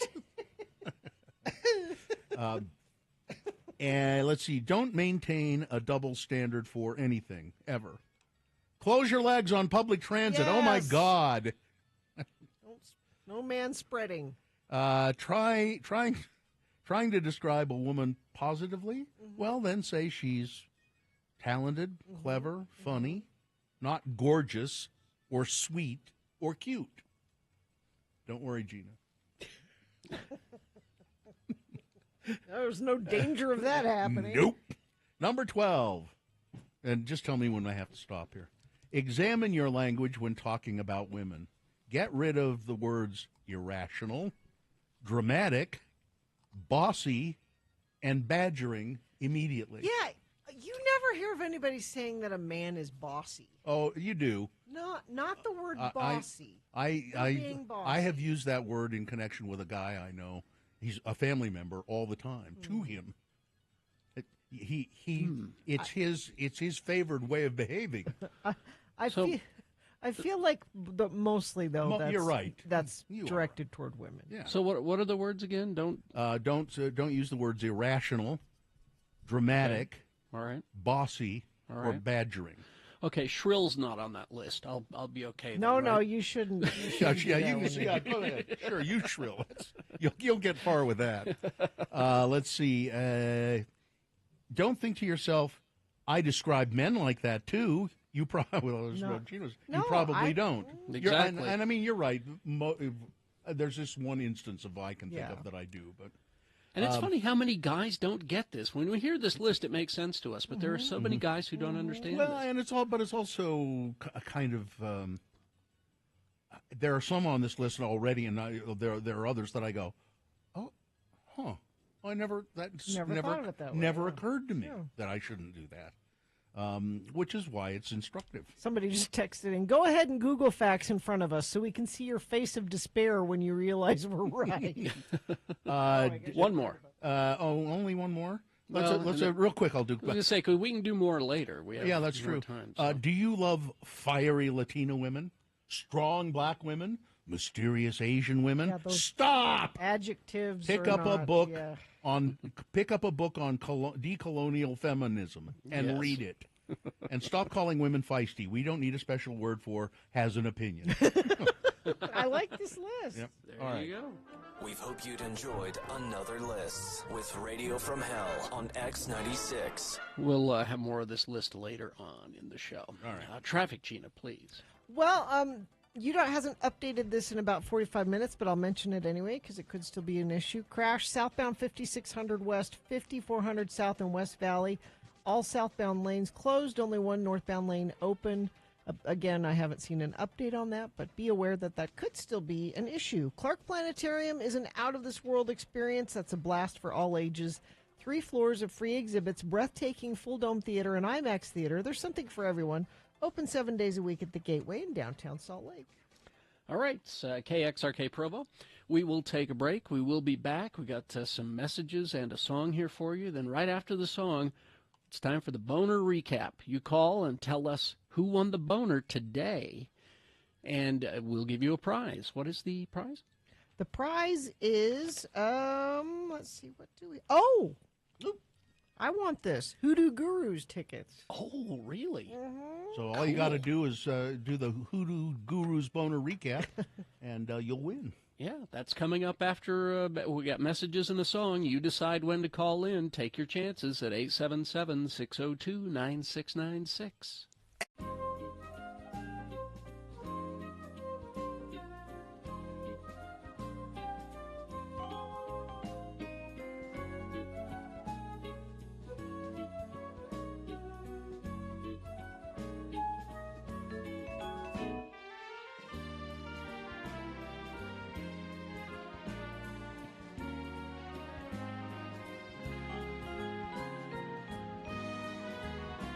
Now, I have a little bit of advice for people for St. Patrick's Day. Okay. I saw this online today, and it says these are clever things that you can do. I bet they're not clever. For your St. Patrick's Day shenanigans.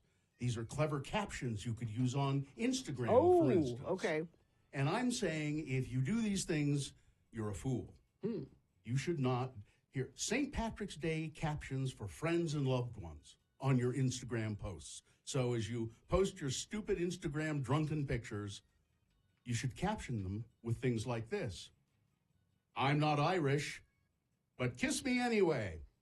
No. Don't do that. This is clever. These are clever things that people have thought up for you because you're not clever. How about this one? Irish, you were here. No. Never. No? How about this one? Don't use that. About to get lucky, insert shamrock and wink face emojis. No. Lucky me, I have you. No? I mean, that's just nice. I Irish don't mind whiskey that one. makes me frisky. I do like Irish whiskey. Oh, yeah.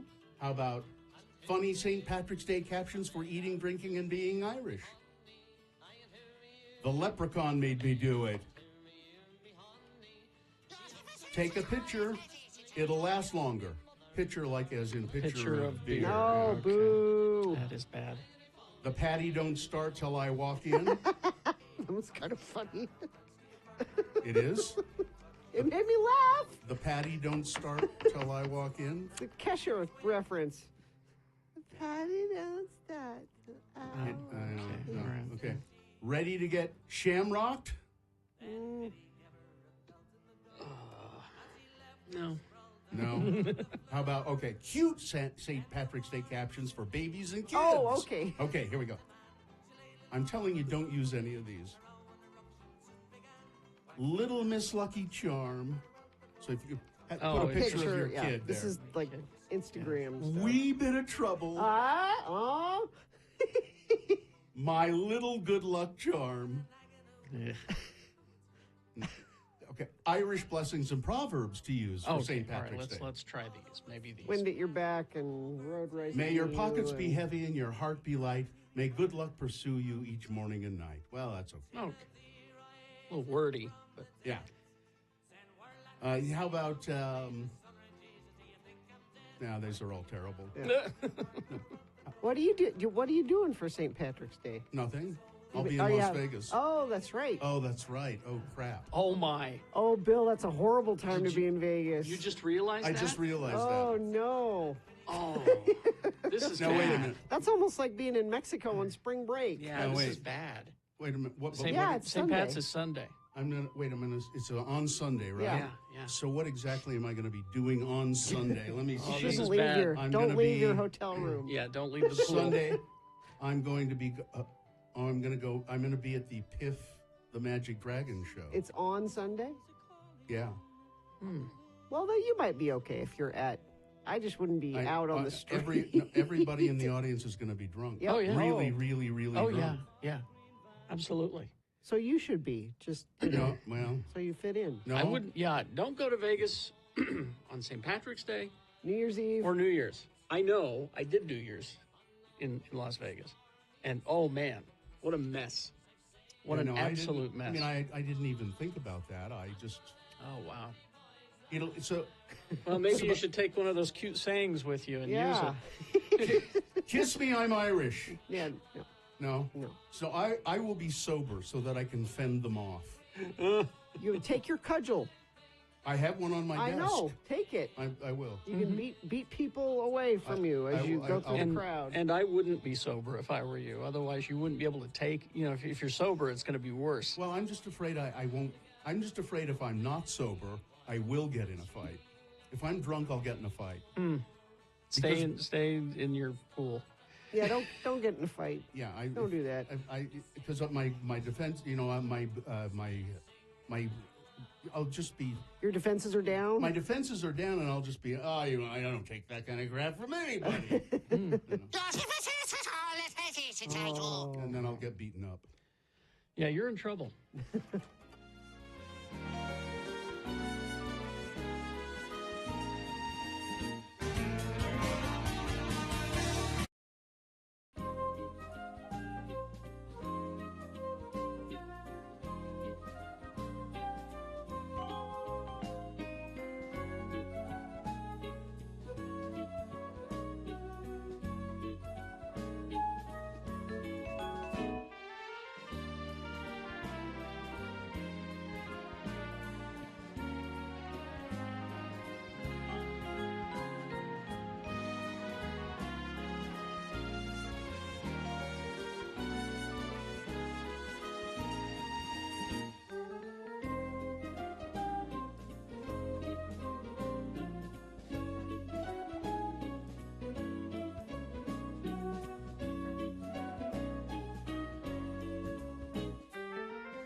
The Cure, because on this day... In 1992, they released that single. Was that your Robert Smith impression? That's my Robert Smith. All right, 9:07 right now. We do have big boy news and a Pinuendo coming up. We got Boner of the Week. Speaking of Boner. Yeah. It's time for Boner Recap. Oh, the Hoodoo Gurus Boner Recap. They're coming to the Stateroom Wednesday, May 17th. You must be 21 or older to win. It says here, they're an Australian rock band. You don't have to tell X96 listeners who the Hoodoo Gurus are. They know who they are. One of the greatest shows I ever saw at DV8. Hoodoo Gurus. So it's the Boner Recap. Now remember, we're going to take a contestant, but the rest of you stay on the line because if Brittany gets it wrong, we're going to go to you at 877-602-9696. So, Brittany, if you can guess who won the boner today, you'll win those Hoodoo Gurus tickets. Let's run those down. Are you ready to go, Brittany? I sure am. All right, here we go. This is the Hoodoo Gurus Boner Recap. Number one today was making sure that she gets the message. That was the woman whose kid was in daycare, little 1-year-old kid. She takes him home. She goes to change his diaper. She finds that the daycare staff has written on his stomach in permanent marker, "I need more diapers. Bring more diapers to the..." They could have just told her that. She apparently overlooked a note, but no, they felt they had to do it in permanent marker on her little kid's stomach. Number two, the airline says he doesn't have a leg to stand on. So American Airlines lost a man's prosthetic leg. He had checked it with his luggage, and when he went to get it, and it's never turned up. It's worth like $30,000 or something. They gave him $600 to cover the cost of the clothes that he lost, but they have yet to help him out with his prosthetic leg. They say he doesn't have a leg to stand on. Get it? And then Boner Candidate number three, well, he did get a lot of views. That's a YouTuber who crashed his small plane on purpose, parachuted out of it and crashed it on purpose because he wanted to get more views on his website. All right, Brittany, who was the winner? Was it number two? It was, in fact, number two. The airline says he doesn't have a leg to stand on. Congratulations. Awesome. You have won the tickets to see Hoodoo Gurus. You'll like them a lot if you haven't seen them, but, man, they're really good. They're coming to the Stateroom on Wednesday, May 17th. All right, Brittany, hang on. They'll tell you how to get your tickets, okay? All right. Let's see. I'm looking up. Yes. Hoodoo Gurus. By the way, people were Miss Free Love. That was a good one. That was the good one, yeah. Or Mystery Love, some people thought it said. By the way, people were wondering about that list of 100 easy ways to make women's lives more bearable. I posted it on Twitter at RFHBill, and also I posted it in the chat room. We can read some more of them coming up, I think. We will. You got Hoodoo Gurus there? Yeah. This is great. And they're really good performers, too. I just texted my husband, hey, you want to go to Hoodoo Gurus next Wednesday? He loves them.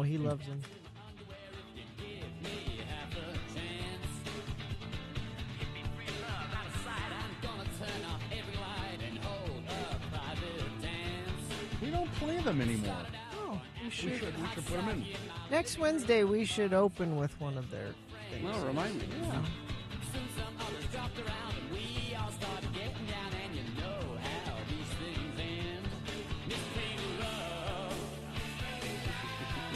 Mystery Love. I can see why people would think that. Oh. There it is. What's this one? What's My Scene? Yeah.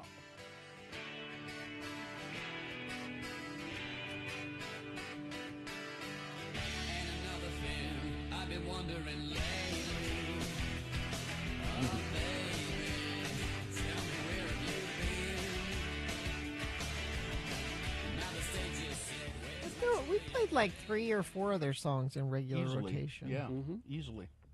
Like this one? You remember this one? Yep. Come Anytime? No. Or is this Bittersweet? Bittersweet. Bittersweet.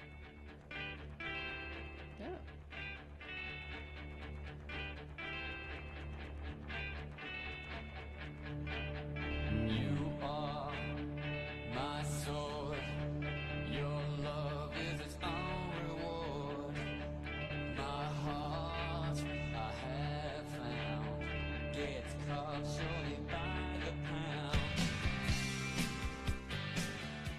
Gurus. Good band? Yeah. Good band. All right. It's on Wednesday, right? Mm-hmm. Yep. Okay. Well, we will take a break. We will be back with some big boy news and a Penuendo coming up after these. X96. X96 salutes mothers every.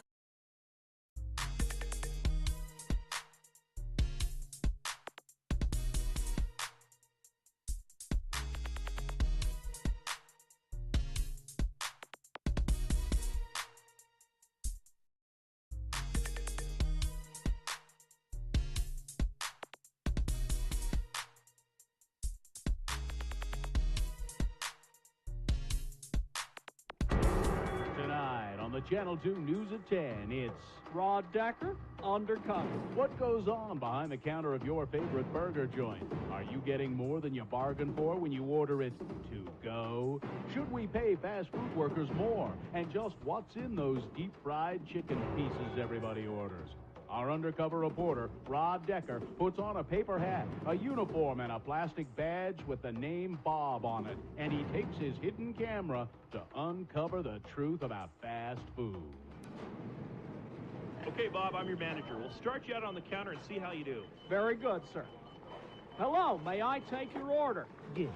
I'll have a big burger, a 6-piece chicken thing, and a large root beer. Would you like fries with that? No. If I had wanted fries, I would have asked for fries. So what you're telling me is that you don't want fries with your order. That is what I said, isn't it?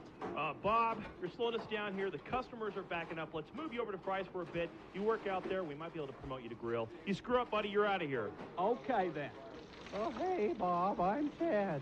Welcome to Fry's. Pay no attention to the assistant manager. One community college management course, and he thinks he's Ray Kroc. I see. So what's your story? I just need some spare cash. I don't see myself cleaning out the shake machine 10 years from now. Hey, Bob, Bill's brother here is smuggling a keg back from Evanston. Big beer bash tonight. You want to come? So what you're saying is that there will be an illegal supply of alcoholic beverages available tonight. Yeah.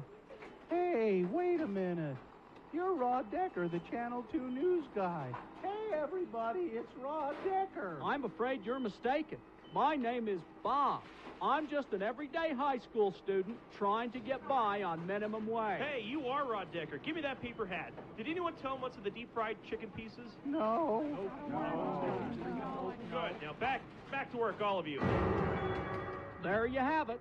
Fast food workers seem to be highly trained professionals. The weak links, like me, get weeded out in a hurry due to first-rate management techniques. As for minimum wage, it seems to be enough for these kids to have beer money. And the deep-fried chicken pieces are still a mystery to me. This is Rod Decker, Undercover, KUTV News.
X96. All right, 9:18 right now. So all that leftover news you have there, Bill, throw it at the radio.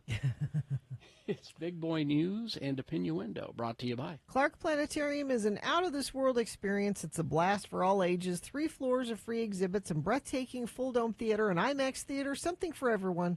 Open 7 days a week at the Gateway in downtown Salt Lake. I don't think. I don't think this. I didn't think this would be a good idea for a restaurant, but I've changed my mind. Okay.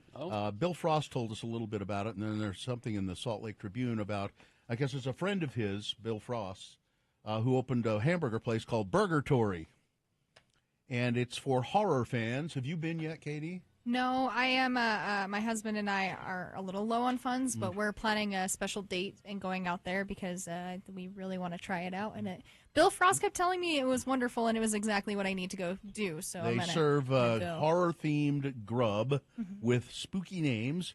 You can sink your fangs into gourmet burgers, like the Exor-Swiss and mushrooms, the Baconstein's monster, or the veggie creature from the black legume. That's awesome. That's the best one. You can get some steak frites. That's French fries. Yeah. Right? Steak fries. Omen rings. Some of the other things I'm looking at. Omen rings. Dracula's casserole, which is like mac and cheese fries, I think. Mozzarella sticks. They had fun naming these. Clearly. Last House salad on the left. Jeepers Caesar salad.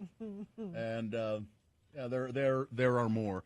Apparently the place is decorated with horror movie posters, and you can argue with your friends about which Friday the 13th movie is the best while you're waiting for your... Oh, none of them? Not Friday the 13th. Oh.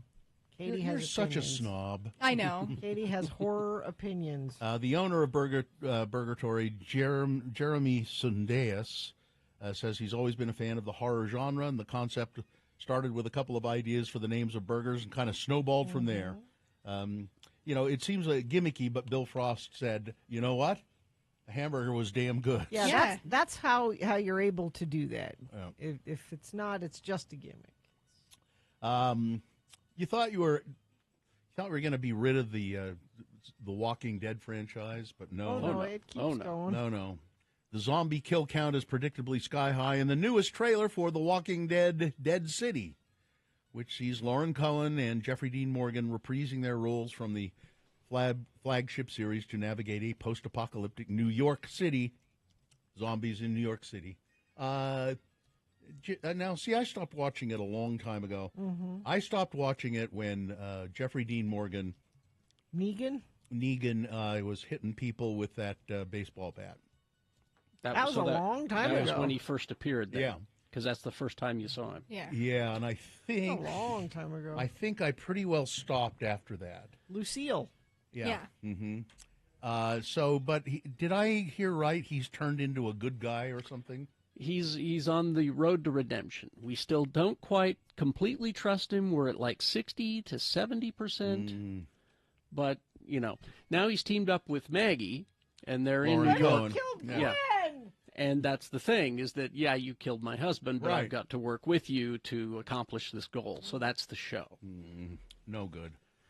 The Walking Dead, Dead City, although I would like the Zombies in New York, I think.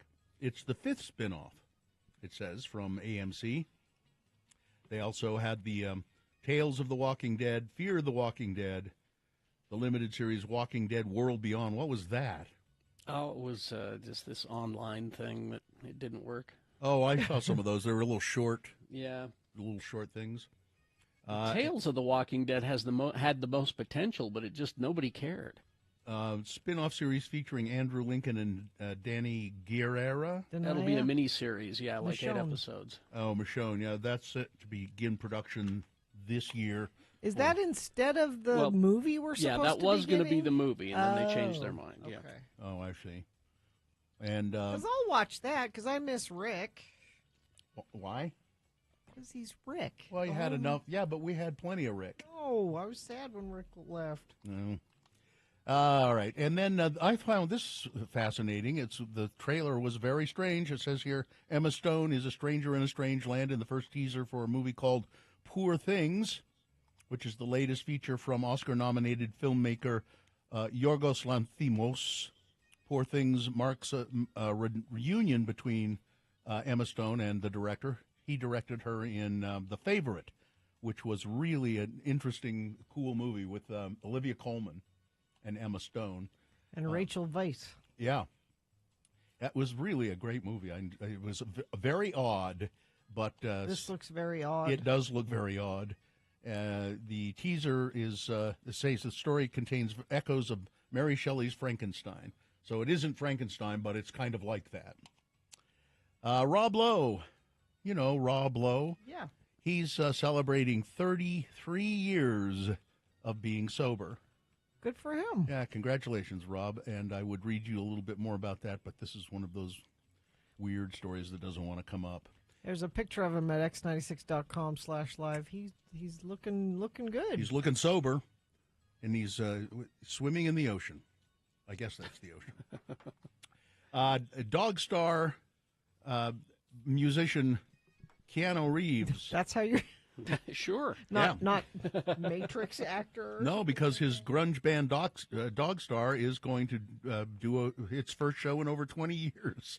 You know, they're one of those that played here in Salt Lake, and I went, oh, I'll catch them next time. And I wish I had gone when I had the chance. Well, that was back. People have short memories. That was back when you didn't think that Keanu had much of a film career left. It's like, Dog Star, which includes singer-guitarist Brett Domrose and drummer Rob Mayhouse,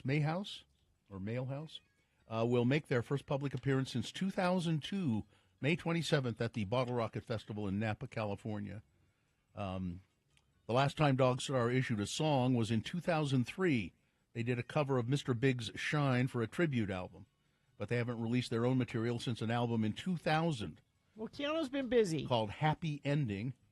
They said they were reuniting in 2022, and here they are. Thanks, everybody, for the kind comments. Dog Star said, we're overjoyed to see such a response. Didn't expect this. It makes us want to play out even more. So does Keanu play the guitar and sing? Is that what he... I'm not sure. Is that what he is in Dog Star? No, he's bassist and backing vocalist. Oh, so he kind of stands around. This is Dog Star? Yep. What's the song? Your World.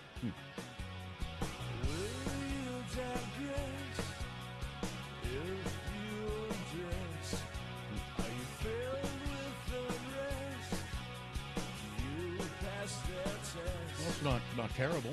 It's a pretty bold rhyme, rest and test, isn't it? Yeah, they're walking out on a limb there.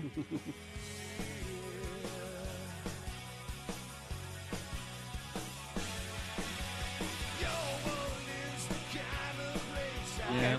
Well, all right. Okay. Yeah. You'll have a chance to see him maybe. It's not terribly surprising that Italians are the world's biggest consumers of pasta, eating an average of 51 pounds of pasta every year. I guess each Italian eats 51 pounds of pasta a year. So as the country's pasta prices have continued to climb, government officials have decided to take action. According to Reuters, the Prime Minister of Economic Development in Italy, Adolfo Urso, has requested a crisis meeting to discuss the rising pasta prices.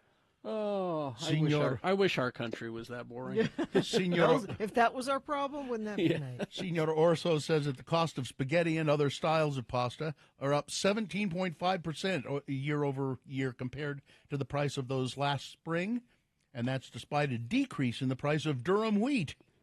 That makes no sense. They're overcharging, clearly. This will be among the discussions of Urso and the Rapid Price Alert Commission when they meet on Thursday. It's the Berea pasta greed. Yeah. Oh, they met yesterday. Doesn't see her. Our intention is to reactivate the National Experimental Commission for Durum Wheat as soon as possible. We need to bring the price of pasta down. And do they eat pasta with every meal? They don't eat pasta as a primary dish. It's like a side dish. It's like a side dish. It's like you have pasta And and I'm chicken. I'm surprised that it's not like the Chinese or the Koreans or somebody that consume more pasta, because there's a lot of noodles. Yeah. Japanese, you know. Yeah. And a possible meteorite crashed through the roof of a New Jersey home this week, to the shock of the homeowners. Yes, I would say. The 4 by 6 inch object struck the ranch-style home on Old Washington Crossing Pennington Road in Hopewell Township, New Jersey, on Monday, damaging the hardwood floor. It appears whatever came from the sky fell through the roof of the top window. That's my dad's bedroom, said Susie Kopp. And it came through and went all the way to the ground floor. It was like somebody threw a rock, but when I went to pick it up, it was warm. Do they get to keep it? Let's see.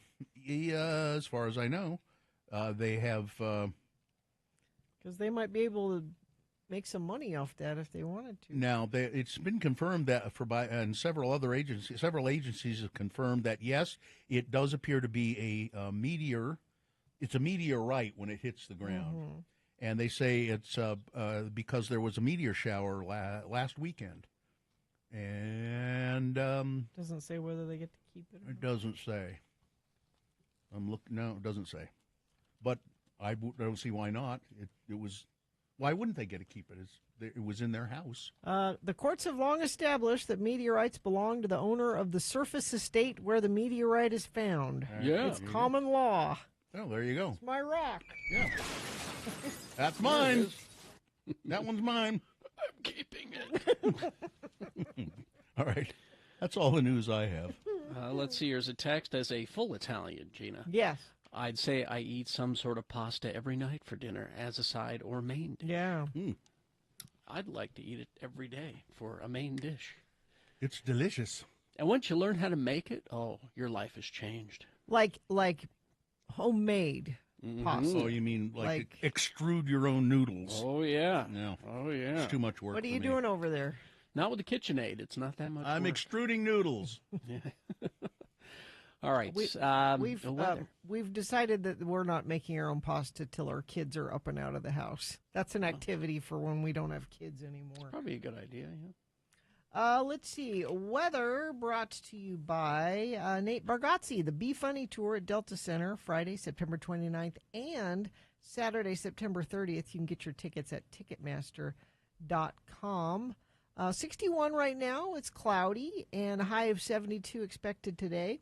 We were supposed to have a really sunny, warm weekend. It looks like it might just be cloudy and warm. Only a 20% chance of showers, but there is a slight chance of thunderstorms. It looks like off and on throughout the next week or so.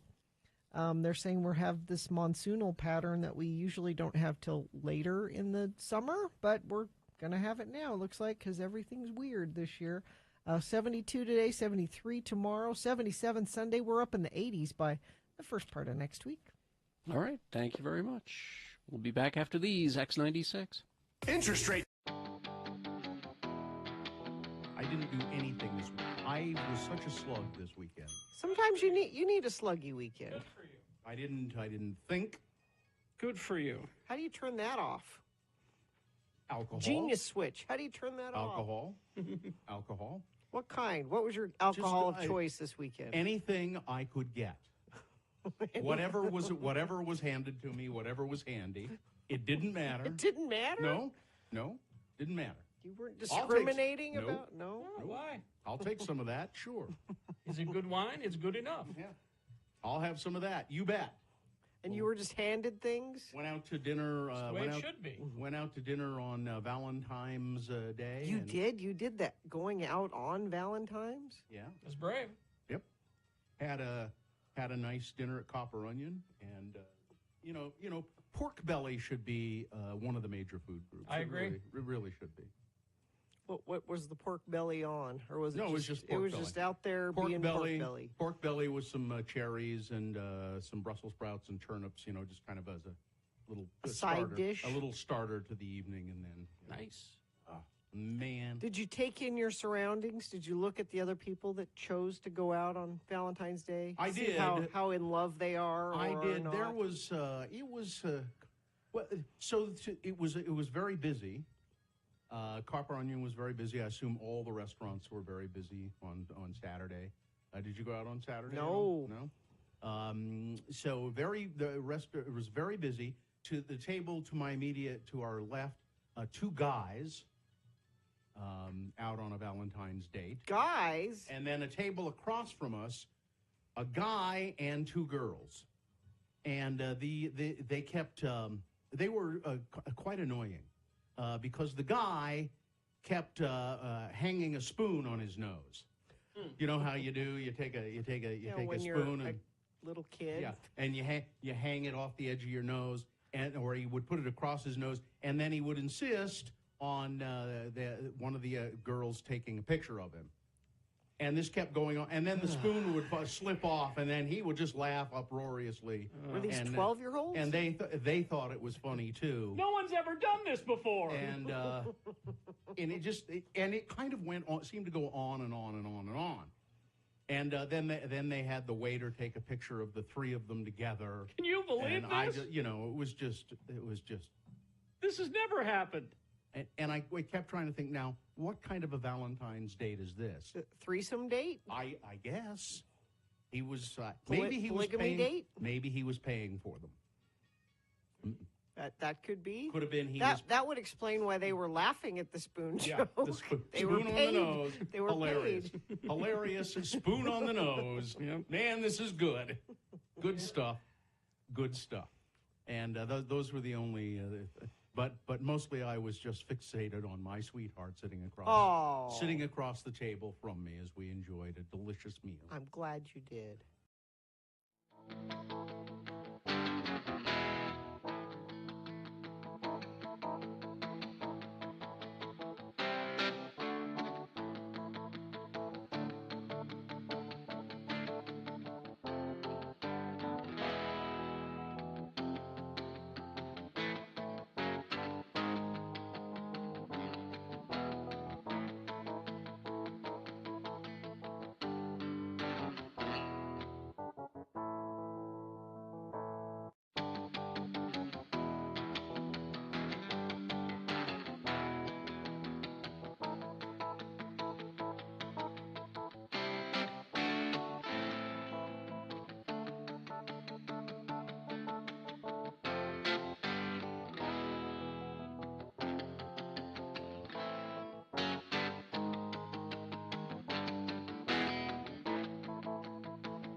All right, 9:36. Excuse me. Oh, Carrie, don't send us all the way back there. It's the COVID brain.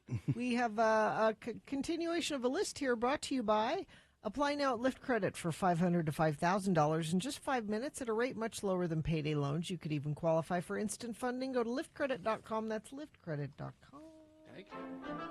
It's Radio from Hell with another list, because people love a good list. X96. Now, it was pointed out that we may have done this list before, and I think we had started on it one other time, but not everybody heard it, and it's good. And we didn't get all the way through all 100 things. Certainly not. 100, yeah. So let me start way down deep into the list where we, even when we did it before, I'm sure we didn't go as deep as this. Let's start at, how about number 75? Okay. We'll start there.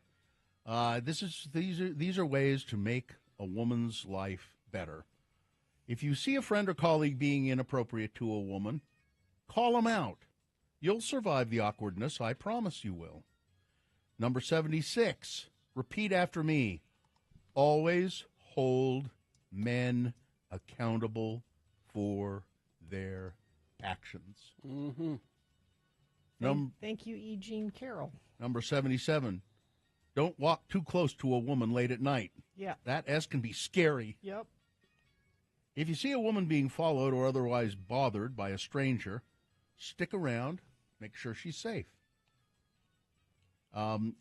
If you are a queer man, recognize that your sexuality does not exclude you from potential misogyny.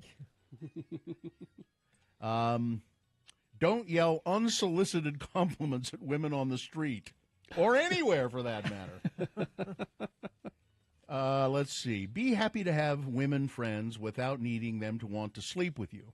The friend zone is not a thing. We do not owe you sex. Mm-hmm.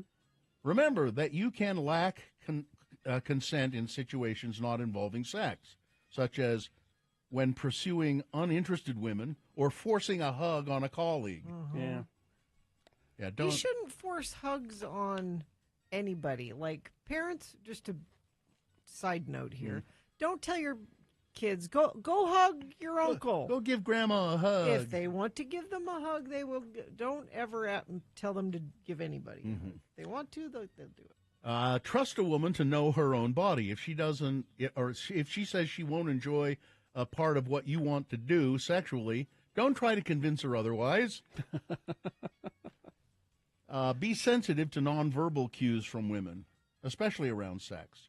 We're not just being awkward for no reason. You read Cat Person, didn't you? It's not cute to try to persuade a woman to have sex with you, ever, at all. Just go home. I can't read that one. No, I can't read that one. Get STD tested regularly without having to be asked. Let's see. Examine your opinion on abortion and then put it in a box because, honestly, it is completely irrelevant. Thank you. Thank you. Understand that not all women have periods or vaginas even. Yep. Believe women's pain. Periods hurt. Endometriosis is real. Yep. These things are real. Hysteria is not real. Lobby your elected officials to implement high-quality sex education in schools. Yes. Yes. Don't ever assume you know what it's like. And mainly, just listen to women, listen to us, and believe us. It's the only place to start if you actually want all women to have a happy International Women's Day. You know, I was talking with my daughter yesterday, and she is in this club at school called the Female Alliance Club. And they were meeting with school officials yesterday, and part of the meeting they were talking about the uniform. And the uniform that they're required to wear at school. And the school official was talking about how, next year we're thinking about making girls wear pants in the winter. Mm-hmm. Which, okay.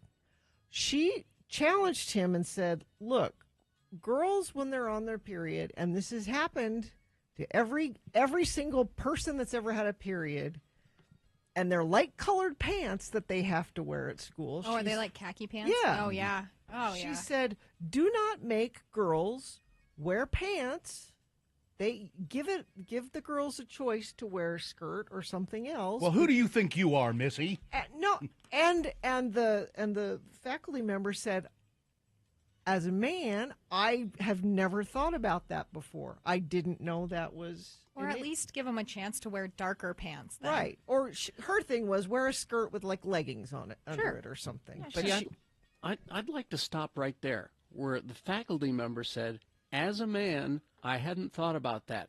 Could we transfer this thought process As a up to the human? legislature? How about as a human? I hadn't thought Yeah. about that. He said, I have and good for her for standing up to him and saying, you can't make girls wear light-colored pants all the time. That is And this not is a good thing to do. And this is why he's in education and the legislature is the legislature, Yep. because they won't go, I never thought about that. Yep. They will double down on their wrong, Or give them skorts. Yeah. Skorts, yeah, there you go. They're making a comeback. I like to wear skorts. I miss skorts. Yeah. I was very proud of her for speaking her mind. And will the policy change? I think it will. I think. Well, no, he was thinking of changing it because right now they can wear skirts with shorts and things under them. But he was thinking of changing it to, no, in the winter I want everyone to wear pants. She's like, I don't think you ought to do that. And he said, think this through. Yeah. I don't know why they even had this. In the winter, I think I want everyone to wear pants.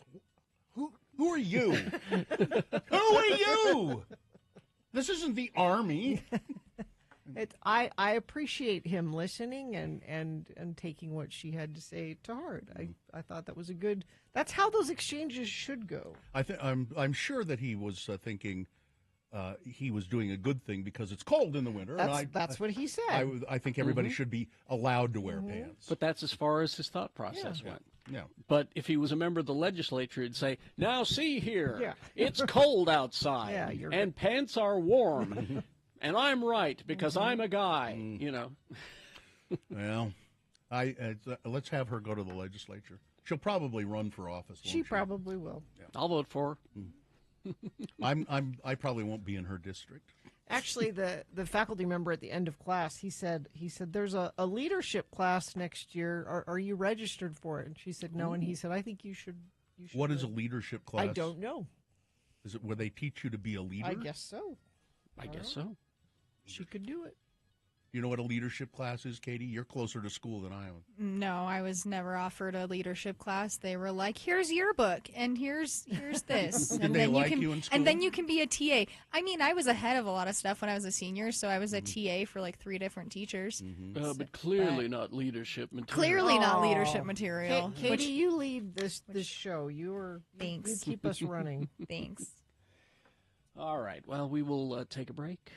We'll be back after some messages and a song, and then it'll be time for the Boner of the Week, and then we'll crawl towards the exits after these. X96.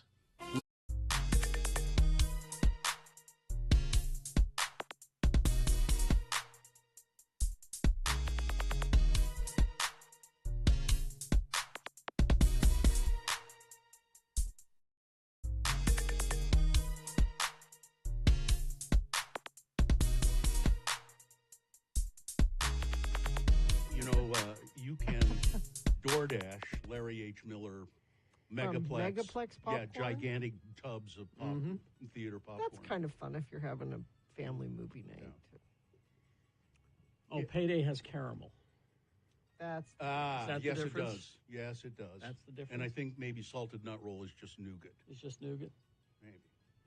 I don't know. That's been Google. years. Google. What's the difference between a Payday and a salted nut roll?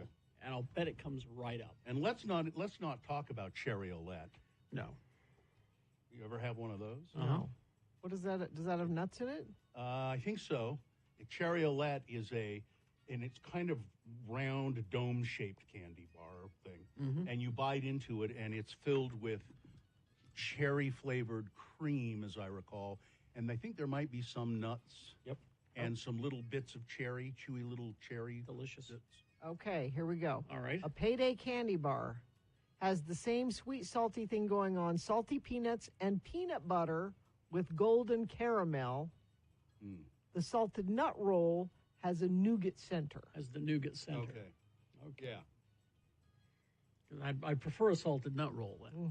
You like the nougats. But I'm not sure where I can get one. Anytime I go look at the candy bars, I don't see them. They're not the most common, but I'm sure I see the Payday all the time, but I don't see the salted nut roll. Who makes the salted nut roll? Does it say? Let's see. Is it like M&M Mars or some big company? Pearson's candy. Pearson. See, that's why I don't see it as much. Yeah, I just looked up cherry Olette.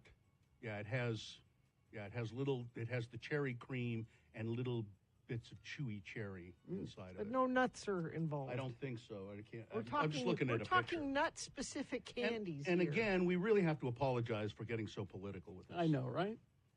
A Payday is a Baby Ruth without chocolate. Okay, caramel and nuts. Yeah. And the cherry Olette is also known as Big Cherry, right?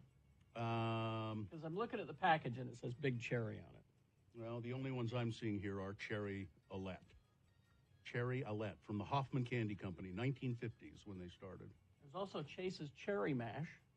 I think I want to try. I've never had a salted nut roll, and now that I'm reading and looking at them, I want a salted Big nut Cherry is a different candy Is that a bar. different one? Yeah, it's a different. Because I've had the Big Cherry. I don't think I've had the Cherry-O-Let because I recognize that package. The Big Cherry is a huge mound of milk chocolate sprinkled with peanuts containing a whole cherry in a rich, creamy center. Yeah, I've had that one. I thought that's what a Cherry-O-Let was. No, but a I guess it's Cherry-O-Let Big is Cherry. different candy bar. Let's have candy. What's later the today. oldest candy bar being made? Are you asking me, or do Well, you I'm have just- it there? it just popped up. Apparently, the oldest candy bar still being made is Toblerone. Toblerone. Created in Switzerland in 1908 by Emil Bowman and Theodore Tobler. Somebody said if I go to Holiday Oil, they have a Pearson's salted nut roll. Oh, there you go. Do you guys have any more of those ass hats? I sure could use one. I'm going to Costco later, so. What? I don't know. All right. I don't get. You know the ones speaking of Costco. Oh, yeah. What? You get a big container of that. How do you say it? Ferrero Rocher. Yeah. Oh, the Ferrero little The individually gold- wrapped. Yeah. Yeah. Oh, You like there those? you go. You put those in a big bowl and just with your movie popcorn, and you eat them. You know what the oldest candy company or the oldest candy bar still being made is? Toblerone. No. Well, Because those the are oldest. still I'm around. sorry, the oldest candy company. Oh. The oldest candy company in America, Ye Old Pepper Candy Company in Salem. Has it always been Ye Old? I Or think did they so. change it after a while? I think so. I don't know Can what. you start off being Ye Old something? Oh, now look what they've done to the salted nut roll. They've flavored them. What? You can get a cinnamon churro salted nut roll or a spicy salted nut roll. I want to try both of those. And I don't recognize the package, and maybe that's why I'm not seeing the salted nut roll. I want to try both. Ye Old Pepper Candy Company makes those melt away peppermint kind of, those white sort of. And this texter reminds me, I know I'm going to go drive down to Pirate O's and Draper and check out the uncommon candy that they have. They have a big, Uncommon? They have a different- big selection of hard to find and uncommon Oh, you candies. should. They have like Zabar and. Oh, yeah, all that stuff. All right.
probably, if you gave him enough money, right? You'd sell it for enough money. Yeah, why not? Dave is here to tell us who the boner of the week is. He's been doing this for the past 50 years on our show, and we're grateful to him for being here. Oh, wait, I have to show you my flowers Oh. Dave brought me. My Mother's Day. Aren't those pretty? Are those roses? Yes, pink roses. They're little pink roses. They're lovely. They're very nice. I have some little bud vases at home. Those will go just perfect in. Dave, are you ready to go? Yeah. Okay. Listen closely. Boner candidate number 1 from Monday. I don't understand. Why is the car filling up with water? That's the two women who, in Hawaii, following the GPS, their guidance on the phone, and just followed it blindly, and it drove them right into the ocean. Just, huh? What happened here? Boner candidate number 2 from hang on. Yeah. I don't want you to get too excited. No. Number 2 from Tuesday. Let's see. I'm not paying for this pampered treatment. I'm not made of money. That was a woman who said that her husband refused to pay medical expenses for the birth of their child. Well, medical expenses that he considered exorbitant and not needed, like an epidural to block the pain. $8,000. I'm not paying that. What do you think? I'm made of money? Boner candidate number 3 from Wednesday. This is totally on me. Yes, it is. That's John Anderson, an ESPN sports anchor, who was talking about an athlete named Zach Whitecloud, said, Whitecloud, what kind of name is that? So I guess it's okay if it's a brand of toilet paper. This is an indigenous athlete, this kid, a Native American. And then a sports guy tried to apologize by saying, well, I should have done my research. No, you should just not be an idiot. Boner candidate number 4 from Thursday, CNN. For going there. Why did they go there? Yeah. And boner candidate number 5 from today, the airline says he doesn't have a leg to stand on. And he literally doesn't, because the airline lost his prosthetic leg in transit somewhere and have refused so far to reimburse him for it. All right, which one's the worst, Dave? Number 2. I'm not paying for this pampered treatment. I'm not made of money. That's a good choice. All right, I didn't think you'd choose that one, but there you go. Way to go. Good choice for a boner of the week. Now, when do you start your astronaut training, Dave? You're wearing your NASA jacket. Are you going to Cape Canaveral or? No. Oh, okay. I thought maybe you were in the Corps. No. No. But you are going to Wyoming soon, right? Yeah, next month. Oh, next month to visit your Aunt Donna. Yeah. Well. He's going to take me to the rodeo. Going to take you to the rodeo? That'll be fun. Maybe she'll buy you some cotton candy, too. Dave, let me ask you a question. What? Is this your first rodeo? I just always wanted to sincerely ask that question. I've never been able to sincerely ask that. He says no. Oh, there we go. I've been to the 47 rodeo. Days of 47. All right. Thanks, Dave. Let's see. Now, we have a promo? Or? Yes, we do. I better try and find that, hadn't I? Mm-hmm. Let's see here. I forgot about it. There it is.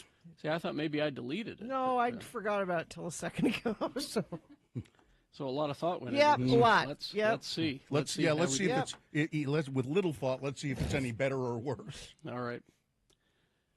We hope you're enjoying your Mother's Day weekend. It's extreme brunching season. I'm once, twice, 3 times a mama. Well, then you should go to 3 brunches. Extreme brunching here on X96. Stupid. It's no different better than I anticipated. It's no different than any of the other ones. You can see you downsold it, and then I went, I see what you did. Okay. Low expectations. Okay. Mm-hmm. Was pleasant. Okay. Yeah. All right. I think we're good, right? I'm fine. Okay. I will give myself another test on Sunday afternoon. COVID test, yeah. Yeah. Mm-hmm. And if it's negative, what should I do? Well, come in. Should I take another day? Or, I'm asking you, because you guys, Katie and Gina have not. I would take a day. You'd think if you're negative on Sunday, I would take just check Monday, too. Monday is a safety day? Yeah. All right. And then check Monday afternoon and just to make sure. Okay. All right. I'll let you know on Sunday. Okay. Fine job as always, Katie. Live long and prosper, bitches. Don't you know who I am? I'm once, twice, 3 times a mama. All right. Marcy is next. Mark.